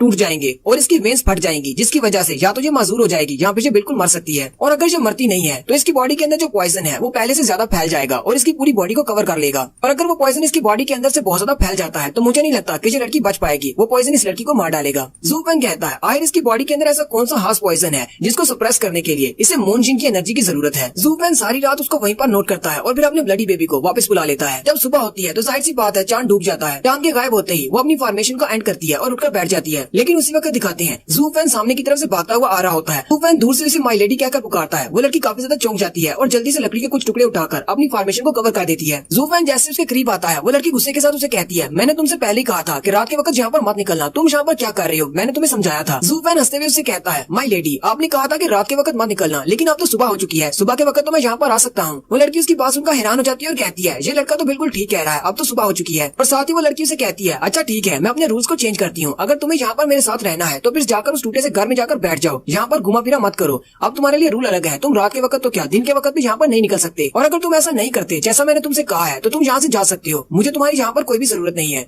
ज़ू फैन उसकी बात सुनकर उदास हो जाता है या फिर उदास होने का नाटक करता है और पीछे की तरफ मुड़ जाता है। जैसे वो थोड़ा सा आगे बढ़ता है वो फिर से अपना चेहरा पीछे की तरफ घुमाता है और उदास से लटके हुए चेहरे के साथ उसे कहता है माय लेडी मुझे लगता है कि आप अच्छे मूड में नहीं है। और साथ ही अपने हाथ को पीछे की तरफ करते हुए उसके पास कुछ सेब होते हैं, वो उस लड़की को पकड़ा देता है और कहता है मैं तुम्हारे लिए बाग से ताजा सेब उतार कर लाया था, लेकिन आज तो तुम बहुत ज्यादा गुस्से में हो, तुमने तो सीधी तरह से मुझसे बात भी नहीं की। ज़ू फैन उसे सेब पकड़ाकर वहाँ से चला जाता है और साथ ही कहता है तुम्हारा बहुत बहुत शुक्रिया जो तुमने मुझे यहाँ पर रहने दिया। ज़ू फैन के जाने के बाद वो लड़की थोड़ी सी उदास हो जाती है और उसके लिए बुरा महसूस करती है कि मैंने उसे ठीक से बात नहीं की, और साथ ही अपना नकाब उतारते हुए उसके सेब को खाना शुरू कर देती है। जबकि ज़ू फैन छुपकर देख रहा होता है और कहता है इसने मेरे दिए हुए सेब को खा लिया है, इसका मतलब मेरे पास अभी भी एक चांस है, मैं इसके दिल में अपनी जगह बना सकता हूँ। ज़ू फैन कहता है अब मेरा सेकंड स्टेप ये होने वाला है, मैं उसके करीब जाऊंगा, यानी उसके साथ अपनी नजदीकी को बहुत ज्यादा बढ़ाऊंगा ताकि मैं उसकी बॉडी के अंदर देख सकूं कि वो उसकी बॉडी के अंदर कौन सा पॉइजन है। ज़ू फैन कहता है क्योंकि मेडिकल साइंस में जो चीज आपको जिंदगी दे सकती है वही चीज आपको मौत भी दे सकती है, और अगर ये पॉइजन इतना ज्यादा स्पेशल है कि इसको सप्रेस करने के लिए मूनजिन की एनर्जी की जरूरत होती है तो इसका मतलब मैं इसी पॉइजन को यूज करते हुए कोई ऐसी मेडिसिन बना सकता हूँ जिससे मैं अपने अंडे को दोबारा से रिवाइव कर सकूं। ज़ू फैन कहता है इस पूरी दुनिया में एक मर्द को सिर्फ औरत ही धोखा दे सकती है, औरत से बड़ा धोखेबाज कोई भी नहीं। और अगर हम लोग इसका उल्टा देखें तो इस पूरी दुनिया में ऐसी कोई और चीज नहीं जिसको हम लोग धोखा नहीं दे सकते, यानी कि सिर्फ एक औरत है जिसको हम धोखा भी दे सकते हैं और उसे बहुत ही आसानी से बेवकूफ बनाया जा सकता है। नेक्स्ट सीन कुछ देर के बाद का होता है, दोपहर के वक्त का, जब वो लड़की दरख्त के नीचे बैठी अपने आप को कल्टीवेट कर रही होती है। असल में वो धूप में बैठी होती है, वो अपने ध्यान में बैठी होती है कि उसी वक्त बाहर से कुछ चिल्लाने की आवाज आती है। कोई कह रहा होता है इस लड़की को मार डालो, इसको यहीं पर मार डालो। उस लड़की से रहा नहीं जाता और वो देखने के लिए वहाँ पर चली जाती है कि आखिर बाहर शोर किस चीज का है। तो लड़की जैसी वहाँ पर जाकर देखती है तो कुछ लोग जू फैन को पीट रहे होते हैं। वो लड़की जू फैन की तरफ देखती है और लंबा सांस लेकर पीछे की तरफ मुड़ जाती है और कहती है ये मेरा मसला नहीं है। जैसे वो वहाँ से जाने लगती है, जू फैन चिल्लाकर कहता है तुम सब लोगों की हिम्मत कैसे हुई उस लड़की को बुरा कहने की, वो बहुत ज्यादा अच्छी है। तुम सब लोग उसे ऐसे ही कहते रहते हो कि वो लोगों की जान लेती है, उसे बीमारी है, वो बहुत ज्यादा अच्छी लड़की है। वो लोग उसे फिर से पीटना शुरू कर देते हैं और कहते हैं भाई बीमारी का घर है, वो जिसको भी टच करती है वो मर जाता है। पता नहीं अब तक कितने लोग उसकी वजह से मर चुके हैं और तुम्हें वो अच्छी लग रही है, हम तुम्हें भी मार डालेंगे, तुम उसको अच्छा कैसे कह सकते हो। जू फैन कहता है इस सब में उस लड़की की कोई भी गलती नहीं है, वो लड़की यहाँ पर तुमसे पहले रहने के लिए आई थी, यानी कि वो इस जगह की रहने वाली है। तुम सब लोग यहाँ पर आते हो और अपने आप पता नहीं कैसे मर जाते हो और सारा इल्जाम बेचारी उस लड़की पर डाल देते हो। मेरी नजर में तुम सब लोग मर्द नहीं हो, तुम्हें तो मर्द कहलाने का हक नहीं है। तुम सब लोग इस सारी बात का इल्जाम एक लड़की के ऊपर डाल रहे हो, तुम सब लोग बहुत ज्यादा बुरे हो। बस इतनी बात का कहना था कि वो सारे लोग फिर से उसे पीटना शुरू कर देते हैं। वो जू फैन को नीचे गिरा लेते हैं और ऊपर से उसे किक मारना शुरू कर देते हैं और कहते हैं ये लड़का अपने आप को बहुत बड़ा टफ समझ रहा है, चलो भी इसे दिखाते हैं कि हम लोग कितने टफ हैं। वो उसे मारते मारते मारना शुरू कर देते हैं और कहते हैं हमें तो लगता है कि जो उस लड़की के साथ मिला हुआ है इससे भी कोई बीमारी है, ये दोनों मिलकर हम सबको मारना चाहते हैं, हम लोग इसे मार देते हैं। जब वो लड़की देखती है कि जू फैन को बहुत ज्यादा मार पड़ रही है, वो आगे बढ़ती है और उन सबसे कहती है रुक जाओ, इसे मारना बंद करो। वो सारे लोग उसे देखकर बहुत ज्यादा डर जाते हैं और वहीं पर रुक जाते हैं। वो लड़की जैसे जैसे आगे बढ़ती जाती है वो सारे लोग साइड पर हो जाते हैं और कहते हैं इससे दूर रहो, ये प्लेग गर्ल है, इसको टच किया तो हम सब लोग मारे जाएंगे। वो लड़की सीधी जू फैन के पास चली जाती है और उसका बाजू पकड़कर उसे खींचते हुए वहाँ से ले जाती है और कहती है तुम मेरे साथ आओ। जबकि बाकी के सारे लोग वहीं पर खड़े देखते रह जाते हैं क्या यहाँ पर हो क्या रहा है, ये लड़की उसे लेकर क्यों जा रही है। जैसे वो लड़की उसको लेकर वहाँ से चली जाती है वो सारे लोग बहुत ज्यादा खुश हो जाते हैं और कहते हैं चलो शुक्र है वो लोग यहाँ से चले गए, चलो अब जल्दी से सारे माल को आपस में बांट लेते हैं। जू फैन ने उनके लिए लिंगशी की एक बड़ी सी पोटली छोड़ी होती है जिसके अंदर बहुत सारे स्पिरिचुअल स्टोन्स होते हैं। वो सारे स्पिरिचुअल स्टोन्स को देखकर कहते हैं यहाँ पर तो बहुत सारे हैं, लगता है कि हम सबको 2-2 हजार स्पिरिचुअल स्टोन्स आ जाएंगे। उनमें से एक लड़का कहता है लगता है कि ये लड़का बहुत ही किसी बड़ी नोबल फैमिली से था, इसीलिए तो इसके पास इतने ज्यादा स्पिरिचुअल स्टोन्स थे। दूसरे वाला उसे कहता है तुम्हें इस बात से क्या मसला है, हमें उसने काम करने के स्पिरिचुअल स्टोन्स दिए, हमने उसका काम कर दिया, अब अपना अपना हिस्सा लो और यहाँ से चलते बनो। यहाँ पर टोटल 50,000 स्पिरिचुअल स्टोन्स हैं, हर किसी के लिए 1,000 स्पिरिचुअल स्टोन, अपना अपना हिस्सा लो और यहाँ से चले जाओ और कोई भी फालतू मत लेना। उनमें से एक हंटर कहता है अगर वो उस लड़की को वाकई में पसंद करता है और उसे फंसाने के चक्कर में है उसी के लिए तो उसने ये सब कुछ किया है, लेकिन उसे तो हेयू मेंशन की किसी लड़की के लिए ये सब कुछ करना चाहिए था। मुझे लगता है कि वो लड़का खुदकुशी करना चाहता है इसीलिए उसने ये सब कुछ किया है। वहीं पर एक और कल्टीवेटर आता है और उसके सर में पंच मारते हुए कहता है बेवकूफ कहेंगे, तुम्हें कहा ना कि अपने काम से काम रखो, अपना हिस्सा लो और यहाँ से चलते बनो। और एक और बात को याद रखना, इस बारे में किसी को भी पता नहीं चलना चाहिए, अगर किसी को इस बारे में पता चला तो हम सब लोग मारे जाएंगे। एक और कल्टीवेटर उसे कहता है वो तो बस एक नोबल फैमिली का लड़का है, बिगड़ा हुआ लड़का जिसके पास बहुत सारा पैसा है, हमें उससे डरने की क्या जरूरत है। पहले वाला कल्टीवेटर उसके चेहरे पर एक जबरदस्त थप्पड़ मारता है और उसे कहता है बेवकूफ कहेंगे, तुम्हें क्या लगता है वो सिर्फ एक नोबल फैमिली का आम सा लड़का है जिसे डरने की कोई जरूरत नहीं। तुम्हें पता भी है कि उसने क्या किया है, वो जब मेरे पास आया था इस डील को लेकर तो मेरे साथ बहुत सारे लोग थे, तो उसने मेरे सारे साथियों को वहीं पर मार डाला, सिर्फ मुझे छोड़ दिया ताकि मैं तुम्हारे सामने आकर इस डील को रख सकूं। इसलिए चुपचाप अपना हिस्सा लो और यहाँ से चले जाओ, अगर किसी को बताया तो वो लड़का तुम्हें मार डालेगा, वो बहुत ज्यादा स्ट्रॉन्ग है। वो सारे लोग भी उसकी बात सुनकर काफी ज्यादा घबरा जाते हैं और अपना अपना हिस्सा उठाकर वहाँ से चलते बनते हैं। नेक्स्ट सीन उस लड़की के घर का होता है। वो लड़की जू फैन को अपने घर में ले आती है और अपने पास एक मेडिसिन निकालकर उसके सामने करते हुए कहती है इस मेडिसिन को खा लो, तुम्हें आराम आ जाएगा। जू फैन अपना चेहरा दूसरी तरफ घुमा लेता और कहता है नहीं मुझे ये नहीं चाहिए। वो लड़की उसे कहती है तुम्हें क्या लगता है मैं तुम्हें जहर देने वाली हूँ, ऐसा नहीं है, इसमें मेडिसिन है। जबकि जू फैन सोच रहा होता है अगर मैं इस मेडिसिन को खा लूंगा तुम तो यहाँ से जल्दी से चली जाओगी और मैं नहीं चाहता कि तुम यहाँ से जल्दी से जाओ, मेरे पास ही खड़ी रहो। जू फैन उस लड़की से कहता है मैं तो तुमसे भी डरता नहीं हूँ, तो फिर मैं इस पिल से क्यों डरने लगा, मैं ऐसा क्यों सोचूंगा कि तुम इसमें पॉइजन डालोगी। जू फैन फिर से अपना नौटंकी मूड चालू करता है और उसे कहता है तुमने मुझे कहा था कि मैं यहाँ से चला जाऊँ, फिर तुमने मुझे बचाने के लिए वहाँ पर क्यों आई। वो लड़की जू फैन से कहती है लेकिन पहले तुम बताओ कि तुमने उन सब लड़कों के सामने मुझे डिफेंड क्यों किया, तुमने मुझे बचाने की कोशिश की, क्या तुम्हें इस बात का डर नहीं था कि वो सारे लड़के मिलकर तुम्हें मार डालेंगे। अगर मैं वहाँ पर पहुँचने में सिर्फ 1 सेकंड की देरी कर देती तो वो लड़के तुम्हें मार मार कर मार डालते। जबकि जू फैन उसकी बातें सुनने के बाद सोच रहा होता है ये तो मुझे अच्छी तरह से पता था कि रात को तुमने मून जिन की एनर्जी को एब्जॉर्ब किया है, इसलिए आज के दिन तुम सूरज की एनर्जी में बैठी होगी ताकि सूरज की रोशनी को एब्जॉर्ब कर सको, ताकि तुम्हारे मसल्स को आराम मिल सके। तो मुझे ये बात भी अच्छी तरह से पता है कि जब कोई बंदा अपने ध्यान में कल्टीवेशन के लिए बैठा होता है, इस दौरान अगर उसे किसी के डिस्टर्ब करने की आवाज आती है तो अपनी कल्टीवेशन को छोड़कर ये चेक करने के लिए जरूर जाता है कि वहाँ पर क्या हो रहा है, क्योंकि उसे बहुत ज्यादा गुस्सा आता है। और अगर मैं सही सही कहूँ तो यहाँ पर जो कुछ भी हो रहा है ये सारा कुछ मेरे प्लान के मुताबिक हो रहा है।